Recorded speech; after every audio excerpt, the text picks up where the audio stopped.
Marocain, il décide, un peu sur un coup de tête, de partir faire des études dans un pays complètement inconnu, la Pologne. Et je voulais un peu, en quelque sorte, une sorte de challenge, tu vois, un défi. Un pays qui me challenge un petit peu, qui me pousse en fait à sortir de ma zone de confort. Où, lors d'un stage, il découvre le blogging, ce qu'il décide à créer un blog qui parle d'un besoin naturel, la séduction. Moi, je ne savais pas comment aborder une fille, hein, donc je voulais parler, je voulais avoir une copine, hein, mais je n'avais pas les outils, je n'avais pas les techniques, etc. Très vite, son entreprise cartonne. Je me rappelle très bien, donc le premier e-book pour hommes que j'ai fait, ça s'appelle « Les 9 éléments de la séduction ». J'ai généré 10 000 € en une semaine. Et suite à une rencontre un petit peu particulière, donc j'aborde cette fille et au moment de vraiment d'essayer de prononcer le premier mot, il me dit « Écoute, je parle pas aux mecs qui vendent des kebabs ». il se lance dans une nouvelle aventure. J'ai monté mon deuxième business, Glamorous Pochette. Et c'était grâce à ça, grâce au style. Qui booste encore plus son business. On tournait entre 250 et 300 000 € Par an. par an. Il lance ensuite Megness, sa marque de vêtements. Il fallait allouer le budget ici pour le Moyen-Orient, non, les États-Unis, c'était très excitant. Donc je jonglais avec le budget et je me faisais tellement d'argent. Et en parallèle, il cultive une vie sociale très épanouie. Si on commence par créer ou bien développer un cercle social, un network qui va un petit peu en quelque sorte bosser pour toi, c'est plus facile en fait d'avoir les résultats qu'on aimerait bien avoir. Donc pour moi, j'ai tout simplement réussi à créer, à tisser des liens avec des gens importants, des gens intéressants. Et parce que, bon, moi, quand je débarquais ici, mon objectif, c'était de m'intégrer à la société, de respecter la culture, etc., etc. Et je pense que les gens ici, ils ont apprécié mon ouverture d'esprit. Tout en vivant le style de vie de la semaine de 4 heures. L'idée de, voilà, il faut bosser, il faut se tuer pour générer de l'argent, pour moi, c'est con. Donc si lundi, par exemple, tu n'as pas envie de bosser, tu ne bosses pas. D'accord? J'ai eu l'occasion d'être plusieurs jours à Varsovie avec Kamal et je peux vous le dire, il est vraiment célèbre dans cette ville. En fait, il est vraiment régulièrement salué dans la rue et invité dans toutes les soirées où il faut être. Il a à côté de cela une entreprise au service de sa vie qui lui permet de gagner confortablement sa vie tout en n'ayant pas beaucoup d'heures à faire. Et nous allons voir dans cette vidéo comment il a fait et comment vous pouvez le faire aussi. Dans cette interview, nous verrons aussi comment créer et développer un business en parallèle de ses études. Le parallèle entre la séduction et l'entrepreneuriat. Comment gérer un bad buzz et s'en relever. Comment créer une marque de vêtements 100% en ligne qui cartonne. Comment trouver des investisseurs et passer à la télé, oui carrément. Comment construire un cercle social puissant qui travaille pour vous? Comment mêler bonheur et ambition en automatisant son entreprise? Et bien d'autres choses encore. C'est parti! Ils sont ceux qui explorent des mondes inconnus. Elles sont celles qui découvrent des chemins méconnus. Ils refusent de vivre une vie futile et ils rejettent les diplômes inutiles. Ils se disent pourquoi pas tenter l'entrepreneuriat. Créer une pensée différente pour mener une vie attrayante. En se créant leur propre aventure, ils laissent leur signature. Intelligents et diligents, on les nomme rebelles intelligents. À tous ces iconoclastes, bienvenue dans votre podcast. Alright Kamal, salut! Let's do this! Donc merci de nous recevoir chez toi à Varsovie. Je suis venu exprès te voir à Varsovie il y a quelques jours et c'était très sympa. J'adore démarrer mes interviews avec toujours la même question. Est-ce que tu as l'impression d'avoir une vie atypique? 100%, 100%, bien sûr. Hein? C'est un Marocain qui vit à Varsovie, ça fait je pense 11 ans, 12 ans. Et j'ai jamais regretté ma décision de venir ici. Donc, tu vois, un Marocain à Varsovie, on ne rencontre pas ça tous les jours. Hein? C'est clair. Hein? Donc, c'est déjà ça. Hein? Et après, bien sûr, le parcours, etc. Donc, on va en parler, je suis sûr. Donc oui. Hein? Bah justement, parlons de ton parcours. Donc, tu es venu à Varsovie, mais avant ça, tu as fait quelque chose d'intéressant au Maroc. Donc, déjà, tu es né dans une ville du Maroc qui s'appelle Meknès, hein, c'est ça? Oui, exact. Qu'est-ce que tu as fait comme études? Tu destinais à quoi au Maroc avant de te lancer dans l'entrepreneuriat? Alors, j'ai fait... alors, déjà, mon père, en fait, est ingénieur, donc ingénieur / architecte, parce qu'il faisait un peu... J'ai jamais compris, mais bon. Ça existe ça, ingénieur architecte? Ok, d'accord. Parce qu'il faisait un peu tout. Et du coup, moi, j'étais fasciné par les dessins, en fait, les blueprints, là, les plans bleus, en fait. Et j'étais fasciné par les trucs qui dessinait. Et donc, du coup, moi, j'ai décidé, en fait, de dire, bon, voilà, je finis mes études de lycée et je vais faire architecte aussi. Mais malheureusement, je n'ai pas eu la note nécessaire pour accéder à l'école d'architecture à Rabat. Et du coup, j'étais un peu forcé à faire la fac, donc l'université, et j'ai choisi économie et gestion d'entreprise. Et c'était la plus belle décision que j'ai jamais prise de ma vie. Hein. Et parce que j'étais là encore fasciné par un prof, je me rappelle, du marketing. Je me rappelle la classe qu'il avait, les costards, les cheveux, etc. Je me dis, je me vois bien comme ce type-là après. Et du coup, j'ai jamais raté ces cours et j'ai vraiment apprécié en fait tout ce qu'on apprenait sur le marketing, l'art de vendre, etc., etc. Et ça, je pense, c'était le début de ma carrière, si on peut dire ça, de marketeur, hein, de créateur de contenu. Et donc voilà. Hein. C'était... Et tu as eu ton diplôme? Bien sûr, licence. Okay. Donc j'ai eu la licence en 4 ans. Et avant de faire le master, donc j'ai décidé notamment de faire une année pour voyager, découvrir un petit peu. Une année sabbatique. Exact, merci. Hein. Et donc, du coup, là, je suis venu en Pologne. Donc, j'ai trouvé un stage, en fait, grâce à une association d'étudiants qui s'appelle ISEC. Donc, je pense que c'est aussi en France, c'est partout, en fait, au monde. Et comme on dit, hein, the rest was history. Hein. Le reste, c'est l'histoire. Exactement. Et donc, c'était en 2008, en fait. Donc, je suis venu là et je faisais mon stage, mais en même temps, je me faisais chier en stage. Et du coup, j'ai commencé à écrire des articles donc sur le fameux blog. Hein, et j'ai développé, en fait, mon blog au sein de cette entreprise où je faisais mon stage. Hein. À Varsovie. À Varsovie, ouais. Alors, donc le blog, c'était un blog de séduction. Exactement. Qui existe toujours au moment autour de cette vidéo. Qui s'appelle séductionbykamal.com. Séduction by Kamal et qui t'a permis... SBK. Hein. Voilà, SBK, qui t'a permis de devenir un entrepreneur libre, à succès, ouais. de pouvoir vivre partout dans le monde. On va en reparler. Alors, toi, c'est intéressant parce que tout se mixe en même temps. Parce que là, je pense que les gens sont curieux de savoir pourquoi tu es parti faire un stage en Pologne plutôt que, je sais pas, en France, comme beaucoup de Marocains, au Canada ou dans des pays qui sont un peu plus évidents. Qu'est-ce qui t'a poussé là-bas? T'as acheté une fléchette sur la carte et tu t'es dit, je vais là ou Bah écoute, déjà, je voulais absolument pas partir en France. Hein. J'ai rien contre vous les mecs, je vous aime. Mais pour moi, bon, tu retrouves pas mal de Kamal hein, qui marchent en France, à Paris ou partout en France. Donc c'était pas intéressant pour moi. Pas assez original. Pas assez original. Hein. Et je voulais un peu, en quelque sorte, une sorte de challenge, tu vois, un défi. Un pays qui me challenge un petit peu, qui me pousse en fait à sortir de ma zone de confort. Parce que rappelle-toi, à l'époque, donc le blog existait déjà. Donc je l'ai lancé, je pense, en 2006. Et parmi les choses que j'enseignais, c'est vraiment de sortir de sa zone de confort. Alors pour moi, je voyais la France à l'image de l'Espagne aussi, ou bien l'Angleterre. C'est vraiment quelque chose que voilà, je vais possiblement aller essayer de trouver la communauté marocaine ou bien arabe, un truc, voilà. Mais ça, je voulais pas, moi. Je voulais absolument... sortir de ta zone de confort. Exactement. Sortir de la zone de confort et surtout ne pas vraiment rencontrer de Marocains ou bien d'Arabes. Ok, d'accord. Parce que tu voulais être forcé à te connecter aux gens, c'est ça? Exactement. Je voulais être forcé tout simplement. Et je voulais surtout découvrir une autre culture, une autre communauté, une autre... un nouveau truc, quoi, tu vois. Donc... parce que j'ai eu la chance, bien sûr, de visiter la France, je pense quand j'étais petit, dans des voyages organisés à l'école, etc., avec l'école. Et c'était, je ne sais pas, c'était pas intéressant, c'était pas très excitant pour moi. Et du coup, je voulais quelque chose qui me force à se connecter avec des gens, à vouloir découvrir leurs traditions, leur culture, etc., etc. Donc c'était ça, en fait, au début. Donc l'exotisme et la sortie de zone de confort ça aussi. et l'obligation pour toi de te challenger. Et surtout d'être un peu spécial aussi. Hein. Donc, faut pas nier les choses. Hein. Okay.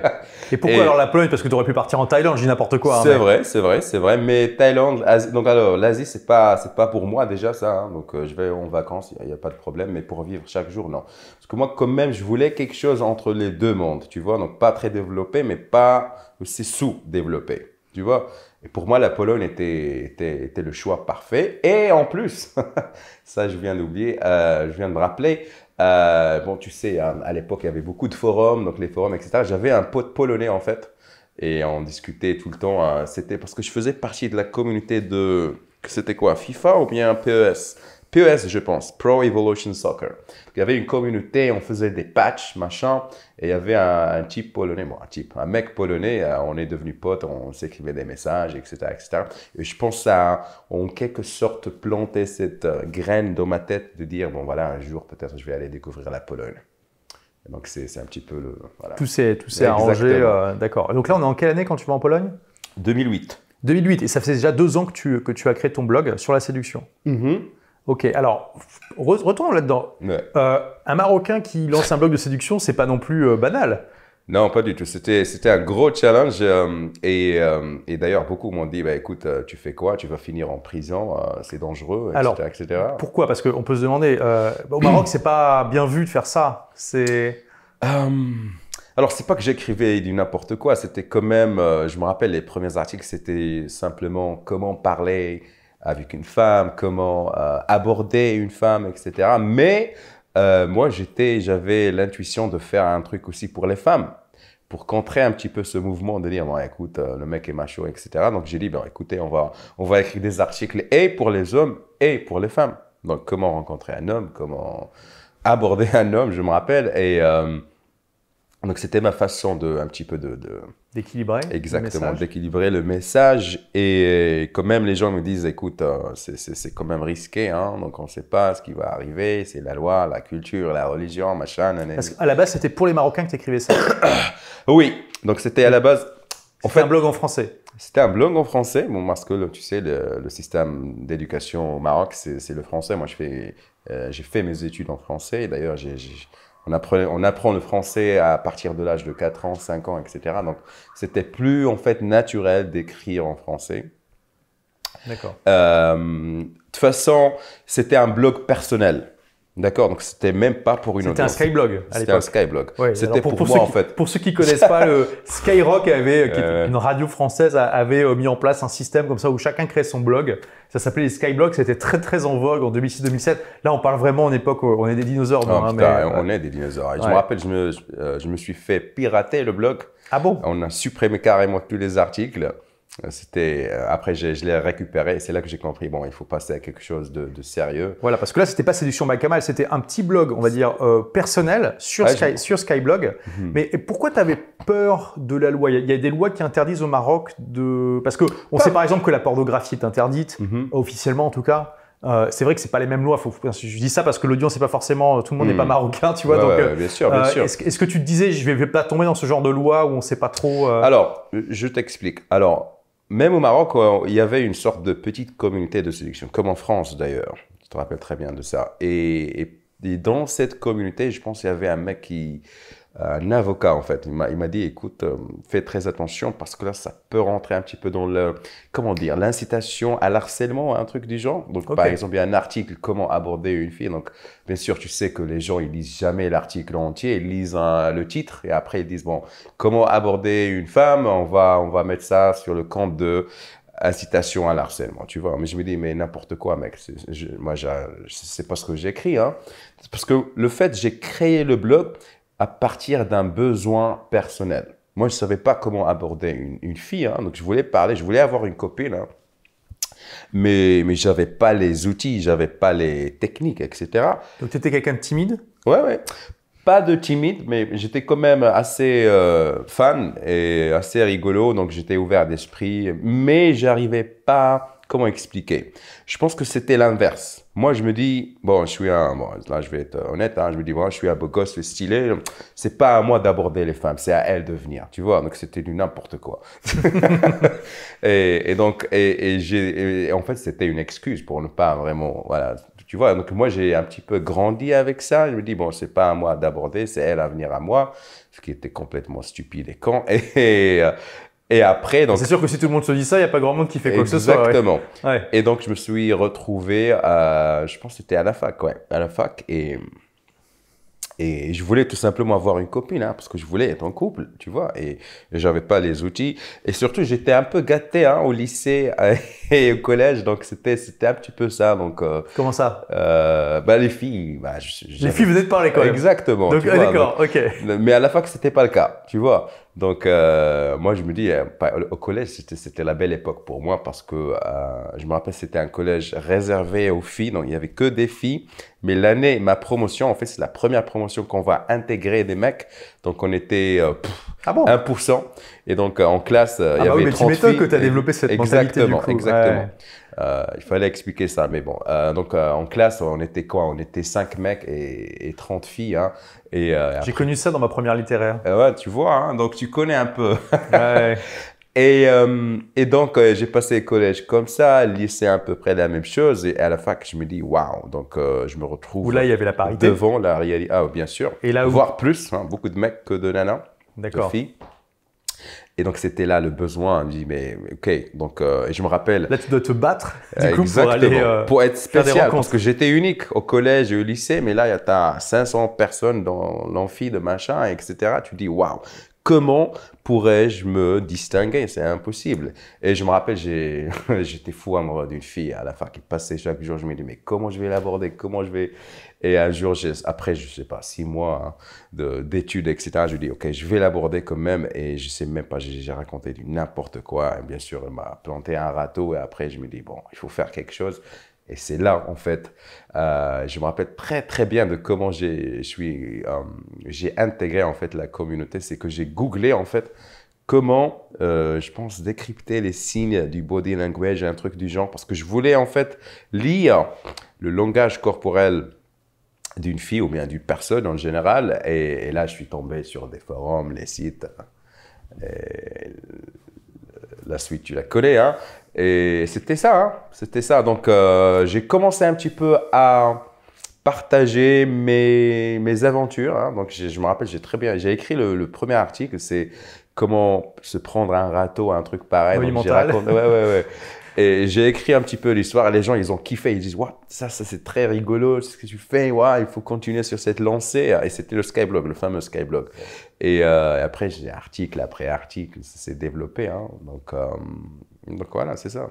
Alors, c'est intéressant parce que je pense qu'il y a pas mal de gens qui nous regardent et qui ne connaissent pas ce concept de communauté de la séduction, qui a eu quand même son heure de gloire vers la fin des années 2000, début des années 2010, mais ça existe toujours aujourd'hui. Peut-être que certaines personnes ont un a priori assez négatif là-dessus. Bien sûr. Mais finalement, ton expérience est assez typique parce que souvent, ce sont des gens timides ou qui ne sont pas très à l'aise avec les filles pour différentes raisons et qui décident de prendre sur eux, d'apprendre à être des humains fonctionnels hein, finalement, exact. Et de faire des rencontres et qui parfois vont venir aller le partager dans la communauté parce que l'idée c'était de partager un petit peu tout ça. Exactement. Alors, je peux en parler en connaissance de cause parce que moi aussi j'en faisais partie parce que j'étais quelqu'un de très timide et ça m'a beaucoup aidé à l'époque comme beaucoup d'autres personnes. Et il y a vraiment, alors c'est vraiment une parenthèse, mais il y a une corrélation assez intéressante en francophonie entre les entrepreneurs qui ont réussi sur le web à peu près à cette époque-là, fin 2010, début des années 2010, et les gens qui étaient dans la communauté de la séduction. C'est assez intéressant. Il y a une vraie corrélation qui n'existe pas dans les autres pays, je ne sais pas pourquoi. Mais la communauté de la séduction à cette époque-là, c'était vraiment des gens débrouillards, qui prenaient sur eux, qui n'hésitaient pas à aller sur le terrain et à aller dépasser leurs peurs, sortir de leur zone de confort. Et beaucoup d'entre eux, pas tous, hein, mais sont devenus entrepreneurs après ou ont continué leur aventure entrepreneuriale. Moi, ça m'a beaucoup apporté d'ailleurs là-dessus aussi, parce que finalement, se vendre, c'est aussi apprendre à vendre et tu peux l'utiliser dans plein de choses. C'est ça, justement. Donc,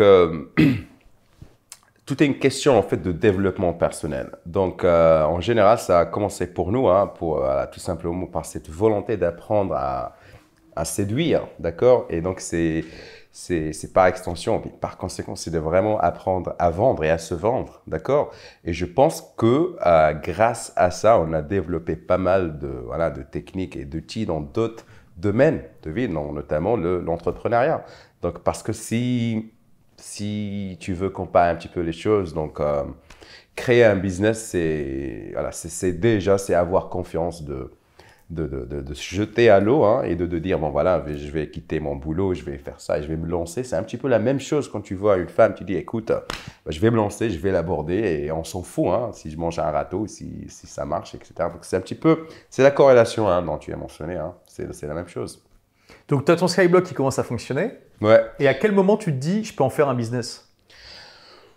Alors ça, alors 2006, 2007, alors en 2008, donc j'ai acheté le nom de domaine séductionbykamal.com et je pense que c'est à partir de cet instant que le blog a commencé à générer pas mal de trafic. Alors c'était une passion au début, mais et je pense le serveur, c'était pas quoi, c'était 20 € par mois, un truc pareil, donc ça va, je pouvais gérer, mais après ça a monté parce que l'hébergeur qui m'envoyait des emails, ils disent écoute, la capacité est en train d'augmenter, il faut passer à un serveur plus puissant. Je dis, OK, combien? Il dit 50 € par mois. Je dis, ah, tu sais, à cette époque, j'étais étudiant, 50 €, c'est énorme. Étudiant au Maroc en plus. Et en plus, hein, je dis, OK, ben, tu sais quoi? OK, on passe à 50 €, je vais essayer de trouver une solution. Et je me rappelle, c'est la première. Donc là encore, je me rappelle très bien de la question que j'ai mise sur Google. Comment gagner de l'argent avec son blog, tout simplement, en 2008. Et donc, j'avais un article qui listait un petit peu les méthodes. Et la première méthode, c'était Google AdSense. Oui, donc c'est la régie publicitaire de Google, ouais. Où tu mets de la pub dans tes articles et exact. Google te paye une partie à chaque fois. Alors, j'ai galéré déjà voilà, je ne savais pas comment mettre le code, etc., où le placer, etc. Mais après, j'ai réussi, bien sûr. Et bon, Google, à l'époque, ça me générait 30 €, 40 € par mois. C'est typique. Tu vois, ouais. Et donc du coup, je pouvais payer le serveur. Bon, c'était donc 10 € de moins de différence. Et ça va, donc je pouvais tenir à peu près. Mais je suis tellement devenu bon en SEO, donc comment dire ça? L'optimisation pour le référencement. Exactement. Je suis tellement que voilà, à chaque fois, donc alors moi, je me suis mis à la place du lecteur, d'accord, d'un mec. Pas frustré, je ne vais pas dire frustré, mais un mec qui veut tout simplement rencontrer des filles, d'accord? Et je posais la question à sa tête. Donc, la première question, donc moi, j'ai envie de rencontrer une femme, une fille, donc je vais écrire comment rencontrer une fille. Et donc, je vais écrire un article comment rencontrer une fille, d'accord? Oui, c'est une très bonne démarche. Donc, voilà, tu te disais quel mot-clé il va taper. Exactement. Je vais écrire un article exactement pour ce mot-clé-là. Et à l'époque, Google, c'était beaucoup plus facile. Hein. Si tu as l'article, si tu as la HTE, etc. qui correspond. Alors, si tu as le titre, c'est ça que tu veux dire. Hein, le mot-clé dans le titre, dans la description et dans l'article, c'est… Même encore aujourd'hui, ça marche, mais c'est sûr qu'il y a beaucoup plus de concurrence. Oui, exactement. J'étais toujours en pole position. C'était trop facile. Et du coup, mois après mois, donc, il fallait augmenter la capacité du serveur, donc beaucoup de charges. Et là, du coup, je me dis, bah, écoutez, les mecs… Je peux pas, hein, donc j'ai pas de boulot, j'ai un stage. Bon, je me rappelle, on payait ici en Pologne, je pense que c'était 300 € par mois. Ouais. Il fallait vivre, fallait payer le loyer, la chambre. Bon, j'avais une petite chambre avec des colocs, il fallait manger. Donc, tu sais, c'est pas la belle vie. Hein, et du coup, je pense que c'était la première fois que je me dis, bon, OK, il faut que je fasse quelque chose. Et la solution, c'était de sortir une sorte de produit, hein, parce que j'ai vu que Google AdSense, ça ne marche pas. Donc, 30 €, 40 € par mois, hein, on va pas vivre avec. Et du coup, donc j'ai commencé, et ça, c'est marrant. Le premier produit que j'ai fait, c'était un e-book pour les femmes. Parce que là, si tu te rappelles, en fait, en 2008, il y avait aussi beaucoup de blogs sur la séduction. Donc après, on est devenu un petit peu le leader sur le marché. Et il n'y avait personne qui écrivait pour les femmes. D'accord. Donc moi, du coup, j'ai dit, bon, écoutez, les amis, on va faire un truc pour femmes. Hein, et j'ai sorti mon premier produit donc pour femmes. Ça s'appelle le guide de la séductrice. Et je me rappelle, j'ai fait appel à mes copines. Hein. J'ai dit, écoute, par exemple, je voulais écrire un chapitre sur le maquillage. Alors, moi, je ne connais rien sur le maquillage. et donc, je me rappelle d'une amie à moi, c'est ma meilleure amie, l'amie. Donc, elle a écrit le chapitre sur le maquillage. Elle a écrit d'autres trucs. Donc, on s'est battu en fait. Et là, ça va être intéressant pour toi. Hein. Et du coup, l'e-book, le produit était prêt, mais je n'avais pas la possibilité de le vendre. Parce que je me dis, comment vendre ce truc? Parce que tu sais, au Maroc, on n'a pas de banque en ligne, donc les difficultés pour vraiment se lancer. Et là, tu étais encore au Maroc ou tu étais à Varsovie? Non, j'étais là, mais… Tu étais à Varsovie? Oui, j'étais à Varsovie, mais… non, attends. non, parce que la frustration a commencé au Maroc. Non, en fait… Parce que tu m'avais dit, alors, parce qu'on a discuté un peu hors caméra, Ouais. donc tu avais dit que tu avais eu du mal à prendre ton nom de domaine, par exemple, parce qu'effectivement, il faut bien se rendre compte pour les gens qui ne connaissent pas le Maroc, c'est pas aussi libre sur plein de choses qu'en France ou en Europe. Avant 2011, les Marocains n'avaient pas le droit de dépenser à l'étranger. Après, il y a une tolérance de 10 000 dirhams, hein, donc ça fait 1 000 € à partir de 2011 d'achat sur Internet à l'étranger. Il n'y a pas de carte internationale facilement accessible, etc., etc. Donc, comment tu avais fait pour le nom de domaine? Là, alors, le nom de domaine, c'était c'est une histoire assez drôle. Donc, il fallait que je me déplace à une banque, envoyer le transfert à l'hébergeur en France.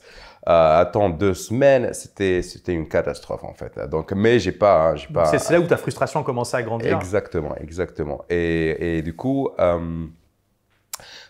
là, c'est là où j'ai compris qu'il fallait faire quelque chose. Donc là, c'est là que je décide en fait en 2008 de faire ce voyage ici en Pologne. Et c'était la première chose que j'ai faite. En fait, j'ai ouvert un compte bancaire ici, j'ai créé un compte PayPal, etc. Et donc, j'ai monté un petit peu le business. Hein, et c'était parti pour le show. Hein. Donc, on a lancé l'e-book et on a commencé à générer de l'argent. Et c'était incroyable. Ça a eu un succès flash. C'était magnifique, en fait.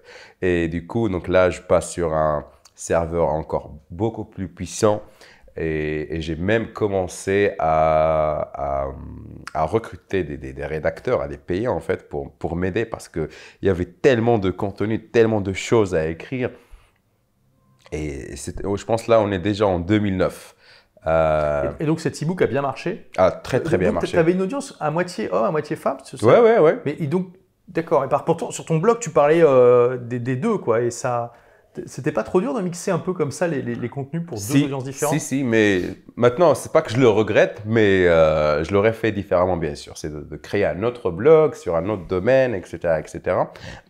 Parce que ça a créé un petit peu. Mais quand même, excusez-moi, mais quand même, on a créé cette communauté d'hommes et de femmes. Et c'était quelque chose de beau, hein. Parce que je me rappelle, je recevais des emails des femmes qui me disent hey, à quand le prochain article pour femmes? Et de l'autre côté, il y avait des hommes qui me disent mais à quand un article pour les femmes? Donc tu vois, c'était très excitant en fait. Et moi, ça me faisait plaisir parce que voilà, on écrivait pour les femmes et pour les hommes.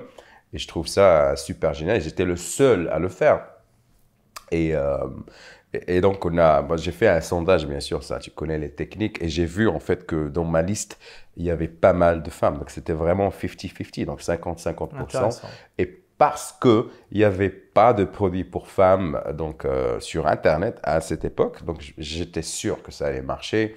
Bien sûr, j'ai contacté les autres blogueurs, hein, dont notamment Antoine, hein, dont on fait le coucou. Hein, Antoine Pétavin, qui qui avait écrit un e-book qui est toujours en vente aujourd'hui, je pense. Comment C'est… récupérer son ex? D'ailleurs, c'est lui qui m'a aidé à mettre en place la vente de l'e-book avec un script qu'il avait fait parce que c'était compliqué de le faire à l'époque. Et du coup, tu es passé par une structure ici en Pologne parce qu'au Maroc, c'est compliqué. Hein. Oui, bien sûr. Donc, donc c'était déjà c'est le début de ce business. Hein. Donc, avec le serveur, le comptable, l'avocat. Donc, c'était très cool en fait et déjà j'avais 22, 23, je me rappelle pas et c'était très excitant hein. Déjà de parler avec un comptable, tu dis écoute on a fait bien combien d'argent ce mois-là, etc. Et après tu as l'avocat qui dit voilà il faut payer ses taxes, machin, etc. Tu te dis waouh, c'est vraiment, on y est là, hein, c'est we are in. Donc là on est en 2009, tu es en Pologne avec ton stage à 300 € et tu gagnes à peu près combien avec ton blog et ton Alors e-book? je pense à l'époque c'était déjà 1500 € par mois. Donc en Pologne, tu peux bien vivre avec ça, surtout à l'époque. J'étais content en fait. Et d'ailleurs, parce qu'en 2009, j'ai quitté. Hein, donc mon visa est arrivé à terme. Donc je devais revenir au Maroc. Je suis revenu au Maroc déjà. Et tu as pu créer une boîte en Pologne avec ton visa étudiant? C'était pas problématique? Non, c'était pas un problème. Okay. C'était un autre truc auto-entrepreneur, je pense. D'accord. Ouais, c'était pas un truc énorme. Donc il fallait, moi je pense, c'était quoi la règle? C'était moins de 20 000 €, un truc, donc tu peux le faire sans problème. D'accord. Parce que je devais donc baser mon visa sur cette activité, d'accord. Et après, donc je gérais mon business depuis le Maroc et j'avais mon compte ici. Donc ici à Varsovie, ouais, parce que tout le monde Exactement, mais après, je dis, j'étais pas très heureux au Maroc, donc je faisais mon master. Donc, parce que l'idée, c'était en fait de finir mon master, juste au cas où, tu sais, on sait jamais, le business va échouer, etc. Et revenir en Pologne, mais j'ai vu que je perdais du temps, tu vois. Je me dis, non, ça, c'est pas... Et du coup, j'ai quitté, j'ai dit, bon, voilà, je vais en Pologne. Mais j'ai eu une autre opportunité à Berlin, en Allemagne, en 2010. Donc, je me dis, bon, écoute, je vais faire l'Allemagne, hein, donc pour découvrir un petit peu une autre culture. Donc, je suis parti en Allemagne, à Berlin. Pour quel type de job? C'était aussi un stage dans une start-up. D'accord. Mais toujours dans le domaine du marketing. Et là encore, je bossais sur mon blog. Hein, donc là, je peux le dire, hein, on ne peut pas me virer. C'est trop tard. Je me rappelle. Ah, tu bossais sur ton blog chez l'employeur? Non, Okay. mec, j'ai écrit 2 e-books. Parce que les stages, c'est vraiment chiant, mec. Tu fais rien. On te donne à faire des rapports. Et moi, je finissais mes trucs dans 1 heure. Hein, donc, on commençait, je pense, à 9 h. Donc, de 9 h à 10, j'ai déjà terminé le boulot de la journée. D'accord? Okay. Et tu as les managers qui te traitent comme, je sais pas, du n'importe quoi. Et après, je me dis, quand même, je vais pas perdre mon temps ici. Et j'ai commencé à faire des produits, et surtout à lire. Surtout à lire des articles, à regarder des vidéos, à tout simplement apprendre, tu vois. Moi, j'ai appris la SEO, j'ai appris à coder un petit peu, mais c'était surtout le marketing, comment vendre, comment faire des formations, comment faire des lancements, etc., etc. C'était l'auto-formation, quoi. Donc, on me payait pour gérer mon business, mon petit business. Et ça, j'ai trouvé cool. Mais après 1 an, donc, la Pologne m'appelait un petit peu. Et là, au niveau business, parce que bon, tout est mêlé, hein, mais au niveau business, donc tu avais sorti d'autres e-books, j'imagine, pour les hommes. Tu avais essayé, parce que c'était une partie de ton audience aussi. Exact. Donc là, tu te rappelles à peu près quel chiffre d'affaires tu étais à ce moment-là? Je me rappelle très bien. En Allemagne, je me rappelle très, très bien. Donc, le premier e-book pour hommes que j'ai fait, ça s'appelle « Les 9 éléments de la sélection ». J'ai généré 10 000 € en 1 semaine. Ok, wow. Et bien sûr, c'était un peu archaïque parce que je pense que je savais pas, on ne faisait pas les lancements. Mais je me rappelle, j'ai juste envoyé un email. Hey, salut les amis, c'est mon premier e-book pour les hommes. Allez-y, achetez, machin. Et les gens, ils ont adoré en fait. Ils ont acheté le premier e-book, le deuxième, le troisième. Et après, c'était les formations. Après, c'est les coachings. Bon, tu connais. Mais après, du coup, je me suis dit, écoute, je peux pratiquement vivre sans problème là, en Pologne, tout seul, avec l'argent que je gagnais. Déjà, avec tes 1 500 € par mois, donc sur les femmes, c'était possible, finalement. Exactement. Donc, tu avais besoin d'être un peu rassuré. Donc, l'objectif, c'était d'avoir 6 mois d'économie. Comme ça, je me dis, on ne sait jamais ce qui va se passer. Hein. Et là, on voit une démarche intéressante parce que beaucoup de gens ont peur de se lancer en entrepreneuriat parce qu'ils ne vont pas avoir le droit au chômage, ils ont la maison à payer, tout ce genre de choses. Là, tu t'es dit, je vais créer mon... Tu n'avais pas les mêmes contraintes que quelqu'un de 40 ans qui a une famille, hein, c'est sûr, mais tu t'es quand même dit, je vais créer mon propre tampon, j'ai créé mon propre assurance chômage, ma propre assurance chômage, et puis dès que je l'ai, je fonce. C'est ce que j'ai fait. Donc l'année, donc si tu suis bien, donc l'année que j'ai faite à Berlin, donc ça m'a permis un peu d'économiser 1 an de salaire entre guillemets. Donc je pense que j'avais 10 000, 12 000 € dans le compte bancaire et je me dis bon, avec 12 000 €, je vais essayer de construire quelque chose en Pologne. Donc j'ai un petit peu ce safety net, comment dire safety net le filet de sécurité. Voilà, donc j'ai le filet de sécurité et je me rappelle, j'ai commencé un petit peu mes démarches de visa à Berlin. Je dis, écoute, je gagne temps, j'ai mon petit business. Donc, le visa polonais à Berlin. Ils disent, OK, vas-y, mais je me rappelle très bien, ils me disent, mais t'es con, quoi. Les gens, en fait, ils viennent de Pologne à Berlin, en Allemagne, et toi, tu fais le. J'ai dit, ouais, parce que j'aime bien la Pologne. Ils disent, OK, bon courage, vas-y, ton visa, boum. Je viens ici, en fait, et parce que j'ai gardé les contacts de 2008, j'ai appelé un pote, Norbert, je lui ai dit, écoute, j'ai besoin d'un petit appart, s'il te plaît, si tu peux m'aider. Il m'a dit, oui, avec plaisir. Donc, il m'a aidé. J'ai trouvé un appart en plein centre-ville et je paye, je pense, 200 € par mois. C'était n'importe quoi. Déjà, là, c'est ma première fois à Varsovie. C'est quand même beaucoup moins cher que la plupart des autres capitales européennes. Mais là, il y a 10 ans, c'était encore un autre délire. C'était un autre délire. C'était mon appart et mon bureau. Hein. Donc, j'ai commencé à vraiment bosser parce que là, je voulais vraiment rester, tu vois. Donc, j'avais dans le visa 1 an. C'est un visa entrepreneur. Ouais. Et je me dis, il faut faire quelque chose. Hein, donc, j'ai pas envie de refaire les étapes encore. Donc, il fallait vraiment. Et heureusement pour moi, donc pour être donc c'était quoi? Il fallait montrer que je gagnais minimum 500 € par mois pour rester. Donc ça va. Donc ça va, j'étais tranquille. Et c'est là en fait que la carrière d'entrepreneur slash blogueur slash je sais pas quoi a vraiment commencé parce que j'avais que ça à faire, tu vois. Donc j'étais pas dans un stage, et j'étais tellement inspiré parce que là j'ai commencé en fait à tout simplement profiter de la vie et profiter de ma vie d'entrepreneur. Donc je sortais, je rencontrais pas mal de femmes, de belles femmes. et c'est là que Varsovie est aussi connu pour ça. Exactement. Et donc j'ai vraiment commencé à profiter, à kiffer et c'était beau quoi. Hein. Donc la belle époque. La belle époque. Non, la belle époque. Exact. Et on voit là, tu vois, il y a quelque chose d'intéressant, c'est que dès que tu as un business sur le web, ça te donne une liberté incroyable. Ouais. Là on parle quand même, tu es un Marocain qui vit à Varsovie et qui vend essentiellement en francophonie. Ouais. On voit à quel point c'est complètement… Il n'y a pas de liaison en fait entre les endroits. Et c'est ça qui est incroyable. Enfin, la plupart des gens n'ont pas encore compris à quel point avoir un business entièrement sur le web, c'est une liberté, mais qui est juste extraordinaire. Exactement. Toi, tu as eu un coup de cœur pour Varsovie et tu aurais pu aller n'importe où finalement. Exact, mais ma décision c'était d'être là parce que j'ai… Et on voit les avantages que ça t'a apporté. Facilité de créer un business, d'avoir des comptes PayPal et tout ça alors que c'est pas possible au Maroc. Le coût de la vie pas cher, plus facile d'immigrer probablement que si tu devais aller en France où on t'aurait demandé un salaire plus important et ce genre de choses. Exactement. Et aujourd'hui, bien sûr, les conditions ont changé, mais les personnes qui démarrent aujourd'hui sur le web, vous pouvez aussi faire des choses comme ça. Vous pouvez partir en Thaïlande avec 500 € par mois et vivre peut-être pas comme un roi, mais déjà bien. Beaucoup plus que si vous étiez en Europe de l'Ouest ou si vous pouvez aller dans des pays vraiment moins chers.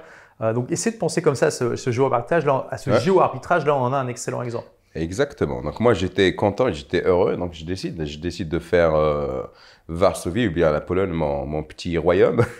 Et là, on est en 2011, c'est ça, quand tu t'établis. En 2011, donc je reviens. Et c'est à peu près à ce moment-là aussi que tu as commencé à changer ton apparence. Absolument, absolument. Tu peux raconter, parce que tu as une anecdote quand même assez intéressante, douloureuse sur le moment, mais qui t'a ouvert quand même pas mal tes chakras, que tu m'as partagé. Est-ce que tu peux la partager Donc là, comme je l'ai dit, en 2011, donc j'ai un petit business qui marche, j'ai pas mal d'argent, etc. Donc j'ai commencé à profiter. D'accord, je me dis, bon, il fallait profiter de toute façon.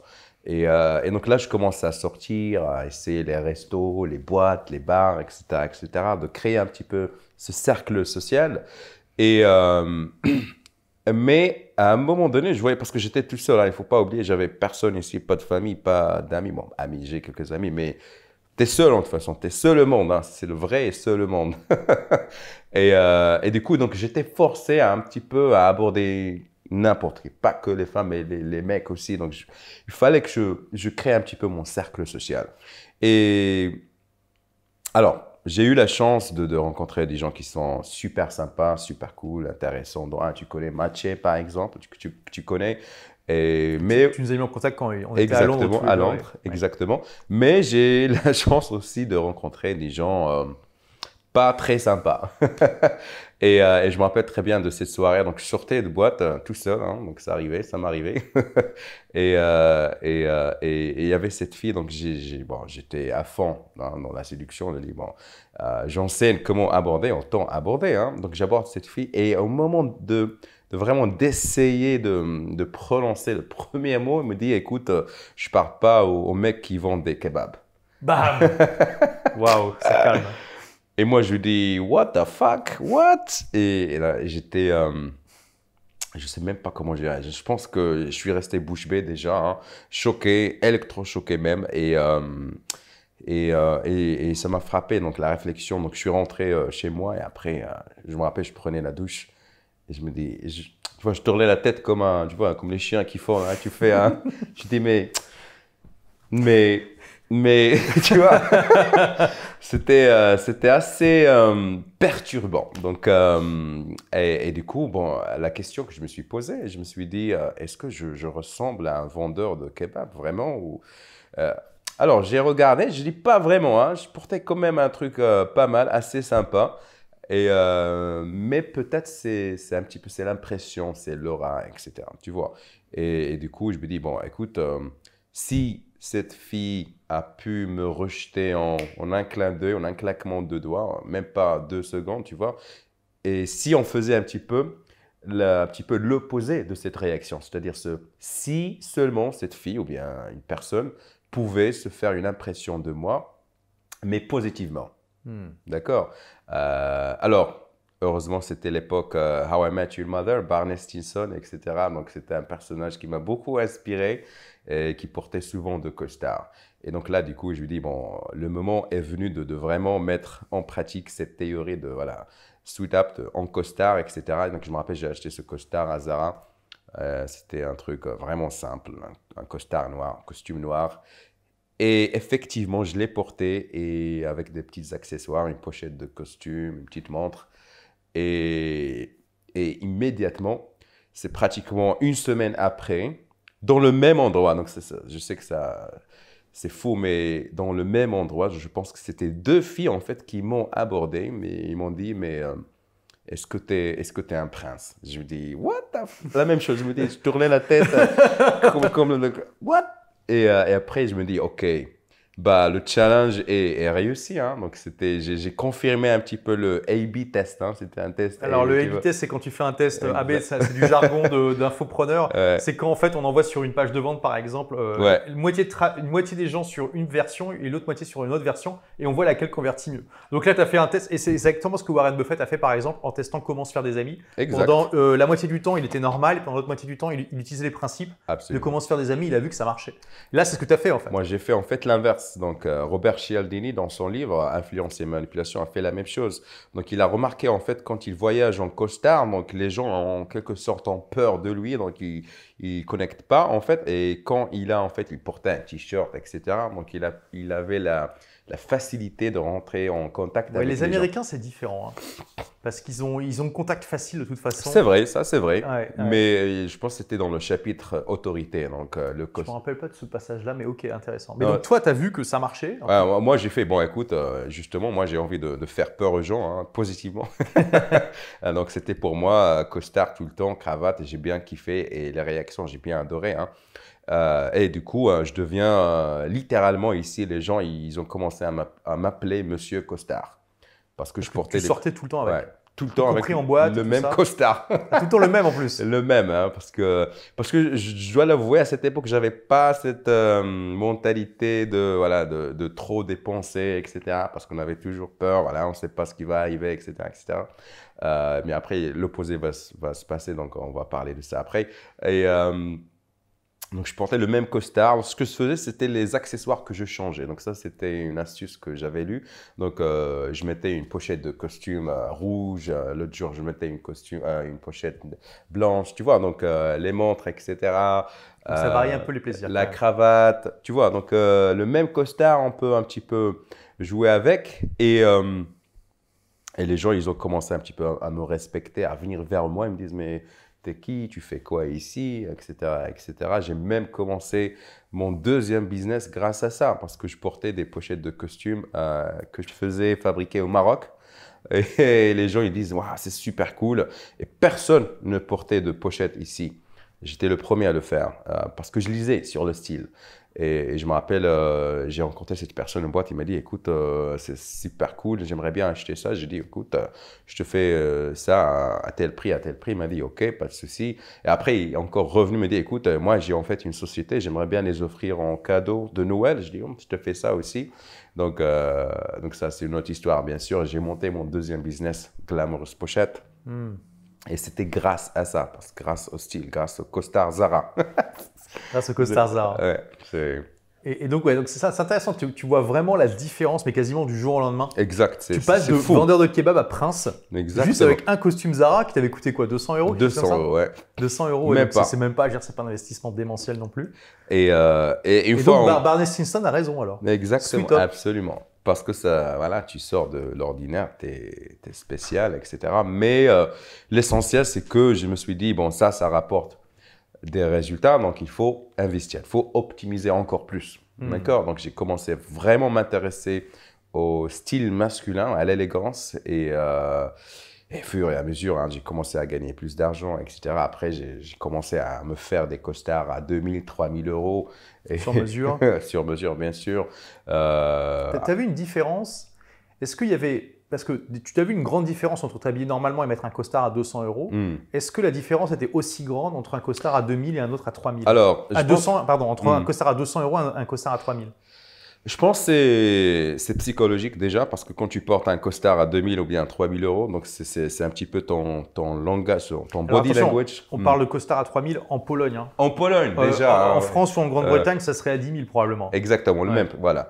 Et je pense que c'est une façon de dire, bon, écoute, bon, tu vas pas sortir de dire, hey, salut les mecs, c'est un costard à 2000. Non, mais c'est une façon, c'est ton body language qui, je peux pas t'expliquer ça parce que c'est magique presque, mais c'est la façon avec laquelle tu marches, avec laquelle tu parles. Tu es tellement en confiance, tellement dans the zone, tu vois, que tu sais. Et l'autre chose, c'est en fait le tissu. Donc, on voit que c'est de la qualité. Tu vois, les couleurs parce que je me rappelle, mon premier, c'est un costard en bleu électrique. Donc, c'était vraiment, c'est attirant. Donc, mais on voit la qualité dans le toucher, dans le tissu, dans la couleur, tu vois, la coupe. Donc, les gens, ils le voient, ça se voit, tu vois. C'est pas un truc cheap que tu achètes à Zara, mais c'est un truc de qualité. On le voit, on le sent. Et c'est un mix en fait entre body language, entre la qualité, et c'est un truc magique. La confiance que ça te donne. Et la confiance. Donc je pense que c'est la façon. C'est comme mettre un costume de super-héros. Voilà, exactement. Quand Batman il met son truc, il commence à s'envoler, etc. Donc c'est ça en fait. Ouais, c'est un truc de. C'est magique, je peux pas l'expliquer, mais c'est ça. Hein. Donc du coup, moi j'ai vu ça, j'ai vu les réactions des gens, j'ai vu le business que ça m'a apporté. Du coup, je me suis mis à en faire des costards sur mesure presque tous les mois. Hein. Je me dis, allez, je vais faire un bleu, je vais faire un noir, je vais faire un gris. Et ça a explosé en fait mon business, mon deuxième business à cette époque-là. Donc, tu as démarré le business de pochette à peu près à même, donc quoi, 2012-2013 dans ces années-là? Exactement. Alors, je l'ai commencé d'une manière pas très officielle, je vais dire. Mais en 2013, je pense, on a eu l'épisode que tu connais. Hein, Oui, on peut en parler d'ailleurs. Petite parenthèse. Parce que donc, oui, vers 2013, alors tu avais pris des rédacteurs pour ton blog Séduction by Kamel. Exactement. Et il y a un de tes rédacteurs qui a publié un article qui a été assez controversé. Ouais. Parce que ça pouvait être mal interprété. Il disait qu'il fallait insister dans la séduction finalement. Et il y a des gens qui ont commencé à dire sur Twitter, à faire t'as eu un bad buzz, enfin, on peut le dire, en disant non mais il faut le consentement et tout ça. Et ça a été assez loin. Je sais pas. Alors qu'est-ce que tu veux partager là-dessus Alors moi je me rappelle très bien de cet épisode, de cette époque, et je me réveille et vers le coup de 10h, 11h du match, je prépare mon café, etc. Après, je dis, bon, allez, on va checker les emails, et je vois une avalanche d'emails et de SMS. Ils me disent, mais mec, t'es sur le news, je viens de te voir sur TF1. Je me dis, what the fuck, TF1? Et moi, je ne comprenais pas ce qui se passait. Hein.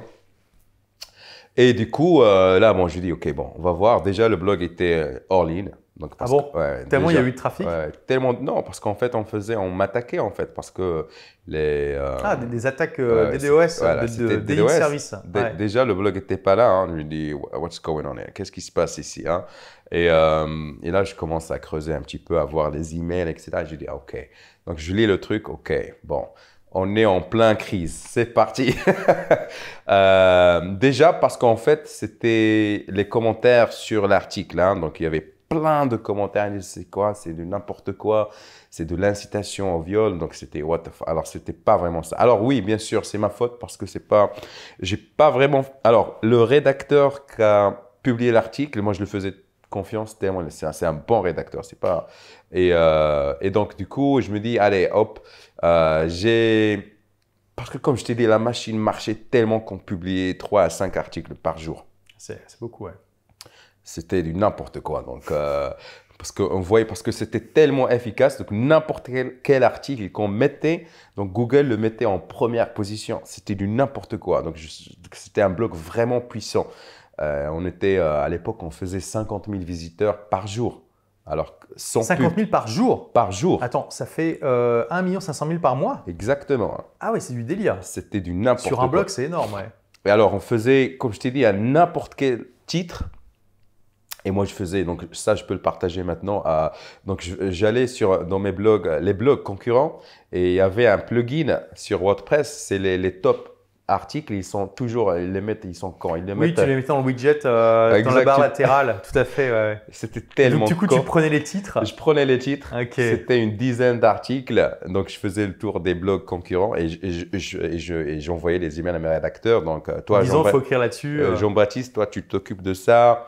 Marie, toi, tu fais ça. Et après, on publie cet article. Boum, la semaine. Alors, je précise quand même, hein, ce n'était pas du plagiat. Tu disais Non, juste, non, non. tu donnais à tes rédacteurs le titre, titre. et eux écrivent des articles Absolument. originaux sur ce titre-là. Absolument, absolument. Voilà. Ouais. Parce que c'était ça, en fait. Donc, tu as des rédacteurs, tu me dis, OK, cette semaine, on va écrire un article sur comment voilà, s'habiller, comment, etc. Alors, ce qui est bien, en fait, dans le blog, parce que ce n'était pas vraiment un blog séduction, c'était un blog développement personnel.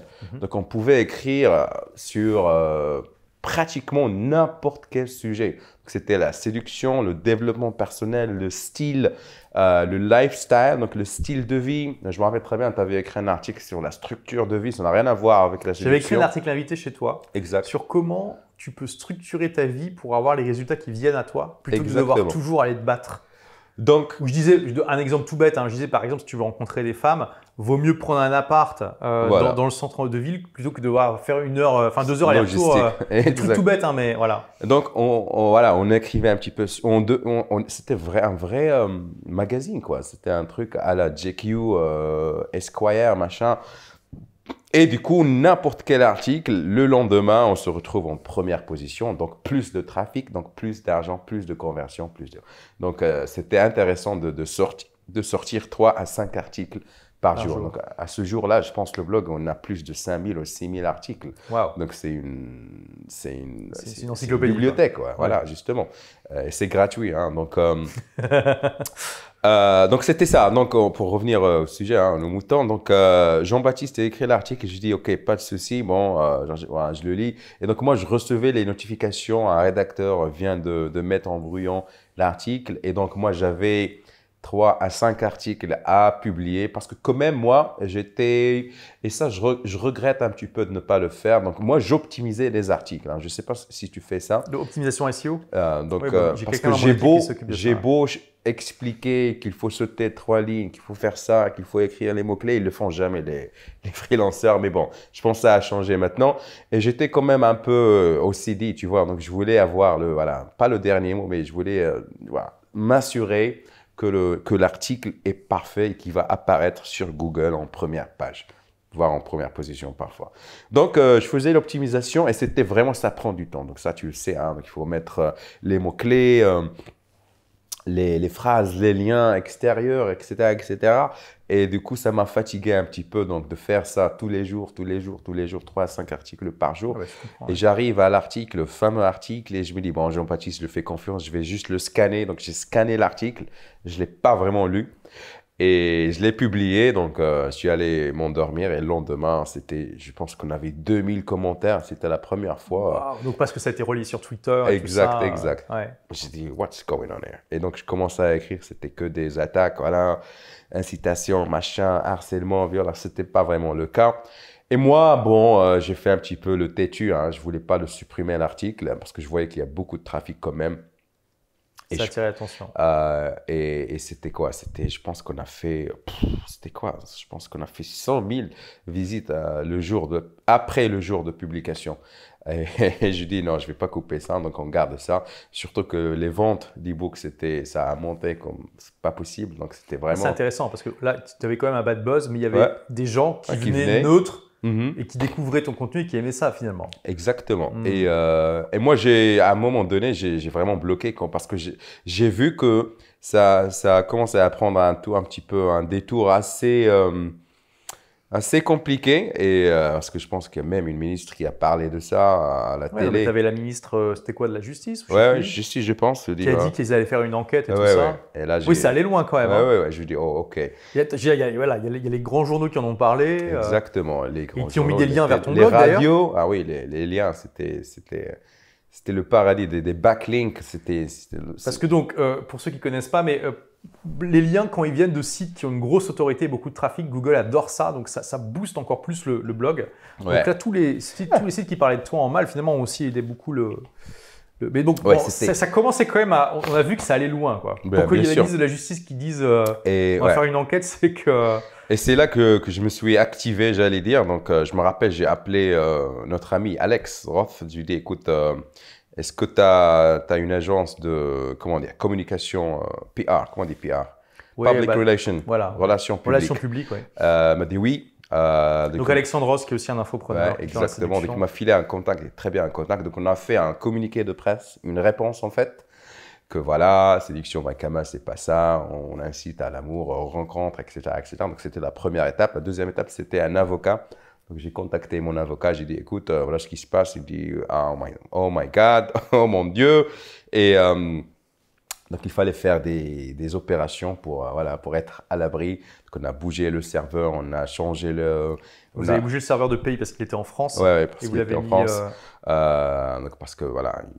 Et quoi d'autre? Qu'est-ce qu'on Oui, a au fait? cas où vous seriez bloqué par la justice. Exactement. On a fait le backup, heureusement, hein, donc, parce que j'avais pas de backup, ce qui était tellement T'es con. sérieux? T'avais pas de… comme quoi, quelque chose de malheur est bon. Parce que Exactement. Donc, oui, d'accord. Tu as fait une sauvegarde, tu l'as bougé aux États-Unis, hein, c'est ça? exactement. Ouais. On a fait le cloud, comment dire, le truc contre les DDoS. Cloudflare. Cloudflare, on a installé ça. Donc, on a fait pas mal. Donc, on a vraiment. On a traité le truc, donc sérieusement. Hein. Excusez-moi. Tu avais gardé l'article en ligne hein, pendant tout ce temps-là. Non, j'ai donc la publicité, comment on dit ça, Public Relation m'a dit, écoute, il faut enlever l'article et s'excuser tout simplement. C'était un… J'ai dit, bon, ok, on va le faire, donc c'est pas grave. Et donc, on a publié le communiqué de presse, on a enlevé l'article. En fait, j'ai fait une redirection vers je passe une page de vente, je pense. J'étais assez con. Ok. Parce que j'avais un e-book sexuel, donc sur la sexualité. Et donc, j'ai tout simplement… Parce que le problème, ce lien, cet article a reçu tellement de backlinks. Tu voulais pas le supprimer. Tu aurais c'est peut-être dû le rediriger vers un article où tu montrais que tu étais plutôt respectueux. Quoi, que tu… Ouais, mais après j'ai fait ça parce que j'ai fait la redirection vers l'e-book et après, bon, j'ai aussi des remarques. J'ai dit, bon, allez, on va mettre sur… Et donc, j'ai envoyé en fait sur la catégorie des articles de sexualité pour montrer aux gens que c'est pas ça. Hein. Donc, il y a la communication, il y a l'amour, etc., etc. Mais en fin de compte, ça s'est bien passé en fait. Dès que j'ai enlevé l'article, ils se sont calmés. Et le blog était protégé, on était sur un serveur encore plus puissant. Donc ça, on avait les backups chaque 2 heures pratique. Donc c'était un truc vraiment professionnel. Donc ça m'a un peu titillé, ça m'a réveillé, tu vois. Donc, parce que c'est vraiment facile de goûter au succès au début et de dire, bon, et se lâcher un petit peu, tu vois. Absolument. Tu dis, ouais, on est tranquille maintenant, l'argent, tu sais, c'est passive income. Donc voilà, je kiffais, etc. Je m'achète des costards à 2000, 3000, tu vois. Donc, et ça, c'était une belle expérience pour vraiment se dire, écoute, mec, il faut secouer un petit peu et revenir sur terre et dire, ok, c'est pas aussi rose que ça la vie. Et donc, ça m'a permis de réfléchir et de dire, parce qu'à un moment donné, j'ai vu en fait mon business disparaître parce que je me suis réveillé, le blog était hors ligne et c'était pendant une bonne semaine. Hein, donc, je me réveille. D'ailleurs, il y avait des attaques. Exactement, c'était des attaques des DOS. en continu. Hein, donc, et heureusement, j'avais Hicham que je t'ai présenté. C'est lui qui m'aidait en fait, mais à un moment donné, c'était presque impossible de lutter contre ces gens. Hein. C'était des fous. et du coup… Alors, juste pour ceux qui ne comprennent pas, les attaques DDoS, c'est qu'en fait, c'est pas légal d'ailleurs, mais il y a des hackers qui n'hésitent pas à attaquer les sites avec lesquels ils ne sont pas d'accord avec ça. En fait, c'est typiquement, vous avez des milliers ou même des millions d'ordinateurs qui ont été infectés par des virus et vous leur demandez au même moment d'aller envoyer des requêtes sur un site. Et un site classique, qui est hébergé sur un hébergeur classique, il n'a pas les ressources pour gérer toutes ces demandes et ça met le site down en fait. Mais tu peux, maintenant il y a Cloudflare, à l'époque il y avait déjà Cloudflare, mais aujourd'hui vous mettez Cloudflare, c'est une sorte de logiciel qui s'interface entre votre site et le monde extérieur et qui lui est capable d'absorber des attaques énormes. Exactement.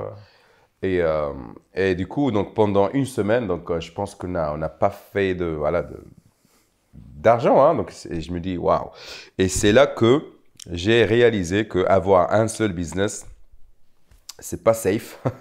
il fallait faire quelque chose et donc avoir quelque chose. Donc, Et là, tu as vu que comme les gens te posaient des questions sur les pochettes. Exactement. Donc, je dis, bon, donc ça t'a donné une bonne piqûre finalement de rappel. Exactement, de rappel. Et je me suis dit, allez, il faut que je développe un truc e-commerce parce que j'avais les produits et marchandises, etc. Donc, on a travaillé sur le site.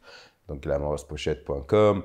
On a fait une campagne publicitaire à l'image de celle-là. Donc, et c'était lancé. C'était vraiment facile parce que je voulais aussi, comment dire, je voulais aussi stabiliser ce business e-commerce. Bon, j'avais les produits en ligne, etc. Mais je voulais aussi avoir quelque chose de physique. Et je faisais partie d'un business club, donc j'ai parlé avec eux, j'ai dit écoute, est-ce que je peux avoir un petit truc pour mettre mes pochettes de costumes? Ils ont dit ouais, bien sûr. Donc j'ai acheté une vitrine, après j'ai embauché 2 filles pour vendre des trucs et ça a marché tellement bien. Et donc tu vendais ça uniquement en Pologne? Non, c'était international, bon, c'était e-commerce. Mais bien sûr, la vitrine, c'était dans ce club de businessmen et ça ramenait un argent fou, hein, parce que je comprenais pas. Je me dis, waouh, si j'avais pas subi cette problématique, cette anecdote, fameuse anecdote, donc j'aurais pas pu lancer ce business. Tu t'intègres à un business club, hein, c'est ça, c'était vers 2014. Ouais, Sky Club. Ouais. Et tu fais ça, et donc ça t'a ouvert aussi pas mal de portes. Tu peux parler, partager un peu. Bah justement, donc à cette époque-là, en 2014, je me dis, bon, je n'avais marre de travailler chez moi. Parce que quand même, tu passes toute la journée, etc. Je me dis, bon, il faut que je trouve quelque chose. Donc, j'ai fait des petites recherches et j'ai trouvé qu'il y a un business club. Je dis, OK, c'était un gratte-ciel, c'était vraiment cool. Et donc, je vais au club et je dis, bon, j'aimerais bien devenir un membre. Ça coûte combien? Après, on me dit, c'est 500 €. Je dis, c'est pas mal. Par an? C'était par an. Alors, moi, je croyais que c'était par mois. Je me dis, et après, je me dis, mais c'est n'importe quoi. Donc, et ce truc est... Alors, ce business club était vraiment pour les vrais businessmen. Hein. Quand même, on n'est pas des... Tu veux dire pas ceux qui travaillent 2 heures par jour, c'est ça? Exactement. C'était des gens qui dirigeaient des multinationales. Il y avait surtout des ambassadeurs. Donc, les ambassadeurs ici en Pologne, ils étaient en fait invités à être des membres, tout simplement. Et alors moi, j'étais dans mon pic de style masculin, donc avec mes fameux costards à 2000, 3000 €. Donc à chaque jour, je me baladais avec un nouveau costard et les gens, ils étaient curieux. Ils disent, mais c'est qui ce type-là? Il vient là chaque matin, il bosse 1 heure ou 2, il se casse après. Mais surtout au club, il y avait aussi un restaurant qui est super, bon, pas cher, mais bon, tu vois, un restaurant, tu étais à Londres, c'est le même, parce qu'en fait, c'était des Anglais qui dirigeaient ce club, d'accord? Donc c'était vraiment la qualité anglaise, j'allais dire, et je mangeais des trucs, des plats fancy tous les jours. Ils me disent, mais c'est qui ce type-là? Il vient là avec son petit laptop, il bosse 1 ou bien 2 heures et après, il commence à kiffer parce que, je te dis, moi, je faisais même des fashion shows. Et après, le proprio est venu me voir et me dit, mais t'es qui toi en fait? Je dis, bah écoute, je suis marocain, j'ai ce blog. Il me dit, c'est quoi un blog? Je lui dis, écoute, j'écris des articles, je fais des coachings, machin. Le mec était fasciné parce que c'était un vrai businessman, quoi. Donc le mec, il bossait, je sais pas, 15 heures par jour pour gérer son truc. Et je gagnais pratiquement plus d'argent que lui, peut-être. Donc, et donc, il était fasciné. Il me dit, écoute, j'aimerais bien que tu sois un ambassadeur de ce club. Parce qu'il y a des soirées ambassadeurs, les vrais ambassadeurs. Donc des ambassadeurs, des ambassades, je veux dire, c'est pas des... Voilà. Exact. Ouais. Il m'a dit, et toi, tu peux représenter tout simplement ton pays. J'ai dit, ouais, écoute, avec plaisir. Et donc, je me rappelle, je me suis retrouvé avec ces ambassadeurs. À ma gauche, il y avait l'ambassadeur de la Turquie. À ma droite, il y avait l'ambassadeur de la Roumanie. Un truc devant moi, l'ambassadeur des États-Unis. Et moi, je pense que j'avais 25 ans, un truc. Et je me dis... mais quand même, c'est top, c'est magnifique tout ça. Et on est devenus en fait les meilleurs amis avec le proprio, etc. On faisait des voyages ensemble et je les aidais en fait à créer un site web et un blog aussi. Donc je leur ai enseigné la création de contenu, etc. Et on est toujours amis. Hein. Donc le club malheureusement n'existe plus, malheureusement grâce au Covid. Hein.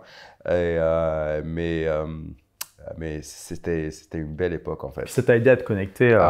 C'était vraiment... c'est là que je développais ce personnage star à Varsovie parce que c'était, par exemple, quand j'avais un meeting voilà, professionnel, donc j'invitais les gens là-bas, d'accord? Donc on dit, on se retrouve au business club et ça a vraiment donné une sorte de, ça a légitimisé le truc, tu vois? Donc voilà, exactement.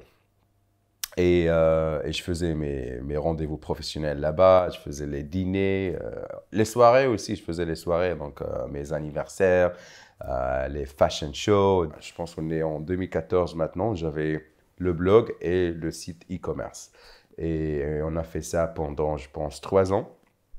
Donc on arrive à 2017 et c'est là que je lance Mekness, que je fais Kickstarter parce que je commence un petit peu à m'ennuyer avec le blog, les pochettes, etc. Donc, je voulais un autre défi. Et donc là, je fais Kickstarter. Alors, donc entre 2014 et 2017, finalement, est-ce que tu peux partager les chiffres que tu faisais la meilleure année? C'était à peu près combien Je pense on tournait entre 250 et 300 000 euros. Par an? Par an. Sur les pochettes? Non, les deux. Ah, les deux business. D'accord. Parce qu'en fait, c'était la même entreprise, c'était la même société. Ah oui, ok, d'accord. Donc, alors que c'est des activités complètement différentes. Exactement. Mais, donc, enfin, j'imagine que tu pouvais, tu l'as promu un peu, tu les as promus un peu sur ton site de séduction. Bien sûr, ouais. Oui, d'accord. Oui, donc en Pologne, ça permettait de vivre très très bien. J'ai vite fait investi ça, j'ai acheté un appart cash. Mais je voyageais beaucoup, hein, donc je kiffais la life hein, parce que c'était un petit peu le slogan de Séduction by Kamal. Hein, donc il faut profiter, il faut vivre, et donc je faisais pas mal de voyages et ouais, c'était la belle époque en fait. C'était presque en autopilote entre 2014 jusqu'à 2017. Tu travaillais combien d'heures par semaine à peu près? Je travaillais. Alors, je me réveillais 1 heure d'email, c'était 2 heures par jour maximum. Wow. Et j'avais les coachings en week-end. Donc, je travaillais avec les élèves qui venaient de la France, surtout. Et on bossait pratiquement, Donc, ils venaient pour se faire coacher, pour apprendre à séduire, enfin, pour exactement. aller dans les boîtes. Ça s'appelait The Weekend Transformation Project. Donc, l'idée, c'est de faire venir un élève, de le relooker. Voilà, les cheveux, les habits et d'aller dans le business club, le fameux business club. Et en fait, j'ai introduit l'élève à mon cercle social. Chose que j'ai faite un petit peu avec toi aujourd'hui, hein, ce week-end. Ouais. Donc, j'ai introduit les gens à mon cercle social. On n'a pas fait le relooking, mais on a fait le relooking. À la prochaine fois, si tu veux. Et voilà, on sort faire la fête, on va à des restaurants classe et on profite de la vie. Hein. Donc, au cours de la semaine, je travaillais 1 heure, 2 heures par jour, mais les week-ends, on faisait la fête. Hein. Ouais, je vois ça. Enfin, on va pouvoir reparler de ça parce que c'est très intéressant. Mais tu vois, c'est ce que je te disais, il y a énormément d'infopreneurs parce qu'on est dans une industrie qui est juste extraordinaire pour ça. C'est bien plus facile d'automatiser les business que dans d'autres industries. Ce n'est pas impossible dans les autres, mais nous, on a des marges énormes. Notre contenu, il est librement disponible sur le web et c'est les gens qui doivent faire l'effort d'aller le voir. Enfin, je veux dire, quand quelqu'un regarde une vidéo sur YouTube, c'est lui qui doit cliquer, qui doit regarder. Exact. On n'a pas besoin d'être là. Donc, c'est très facilement automatisable. Ça nous donne une liberté géographique incroyable et on a des marges énormes. Donc, on n'a pas besoin d'avoir un chiffre d'affaires tellement développé pour bien gagner notre vie. Absolument. Et du coup, il y a cette possibilité de faire ce que tu fais, à savoir de te mettre dans l'endroit de tes rêves et juste de kiffer ta vie. Et tu vois, ce que je disais, il y a tellement peu d'infopreneurs qui ont fait ça. Ouais. Alors moi j'ai Kiffotron parce que ça fait plus de 10 ans que je voyage 6 mois par an, mais je pense plus que toi quand même. Mais là toi tu es vraiment un peu le modèle de cette vie, tu vois, de ok, j'automatise à 100% mon business, ou on va dire à 95%, et je profite de la vie en kiffant l'endroit. C'est ce que j'ai fait. Qu'est-ce qui t'a fait choisir cette philosophie qui est tentante pour beaucoup d'infopreneurs, mais que beaucoup ne choisissent pas parce qu'ils vont préférer quand même développer leur business? Ça, c'est un peu, on va rentrer dans la philo là. Ou dans ton ressenti, hein, tout simplement. Tu sais, donc, moi, j'ai jamais eu cette volonté de se faire tellement d'argent parce que je pense que je n'ai pas vraiment besoin. Je sais pas, comment dire, j'étais satisfait, tu vois, donc je me dis, bon, l'argent est là, c'est une question de marge, comme tu as dit, hein, donc on est à 90-95% de marge, tu vois. Quand on ne fait pas de pub. Exactement. Et moi, je te dis, hein, à l'époque, je ne faisais pas du tout de la pub. Hein, donc c'était SEO. Organique, SEO, à 100%. À 100%. Ouais, comme moi, je me Donc, suis mis à la pub genre en 2016 ou 2017, comme ça. Exactement. Donc, il n'y avait pas de... c'était tellement facile, quoi. Et j'étais... Comment dire? C'était...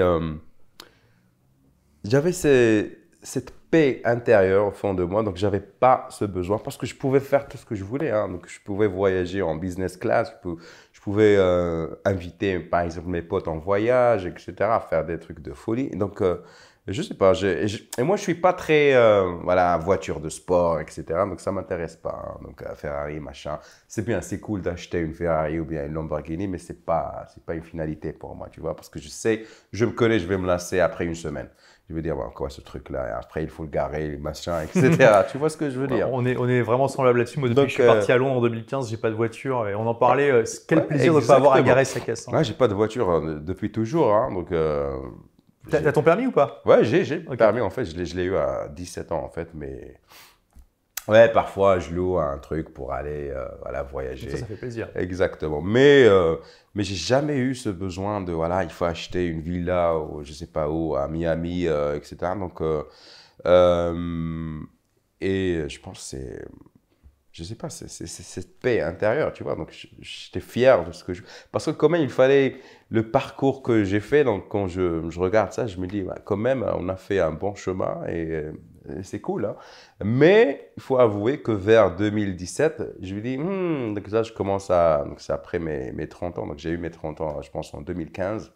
Et je pense que c'était un petit peu le déclic. Et j'ai commencé à dire, bon, il faut vraiment construire quelque chose comme qui va durer en fait, donc qui va parler de moi hein, après des décennies, hein, pas des années mais des décennies et c'était ça en fait, Meknès. Donc la vision, donc ça c'est l'entreprise que tu as créée en 2017, mais du coup les pochettes ça a arrêté de fonctionner, qu'est-ce qui s'est passé?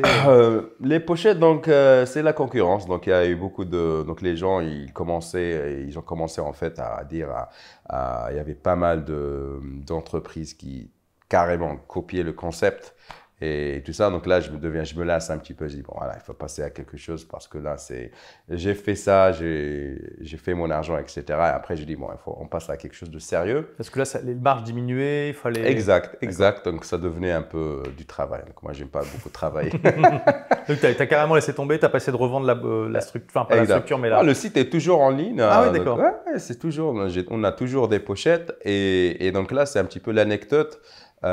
Qui a lancé, ou bien cette volonté de lancer le business de la maroquinerie, j'étais en fait, je pense que c'était à Paris, donc j'étais en transit et je portais ce sac marocain que mon grand-père m'avait offert et je me suis fait arrêter par un mec qui m'a dit, écoute, ce sac est vraiment top, est-ce que je peux te l'acheter sur le champ? Je me dis non merci, mais bon, mais bien sûr ça m'a travaillé et du coup je me dis bon, faudra vraiment offrir au monde les sacs marocains en cuir et du coup je me dis bon voilà, je suis rentré ici en Pologne et j'ai parlé avec David, mon meilleur pote, c'est un Américain, et j'ai dit écoute, à chaque fois on voyage avec le sac, il y a des gens qui nous arrêtent et qui demandent un petit peu où acheter ce sac.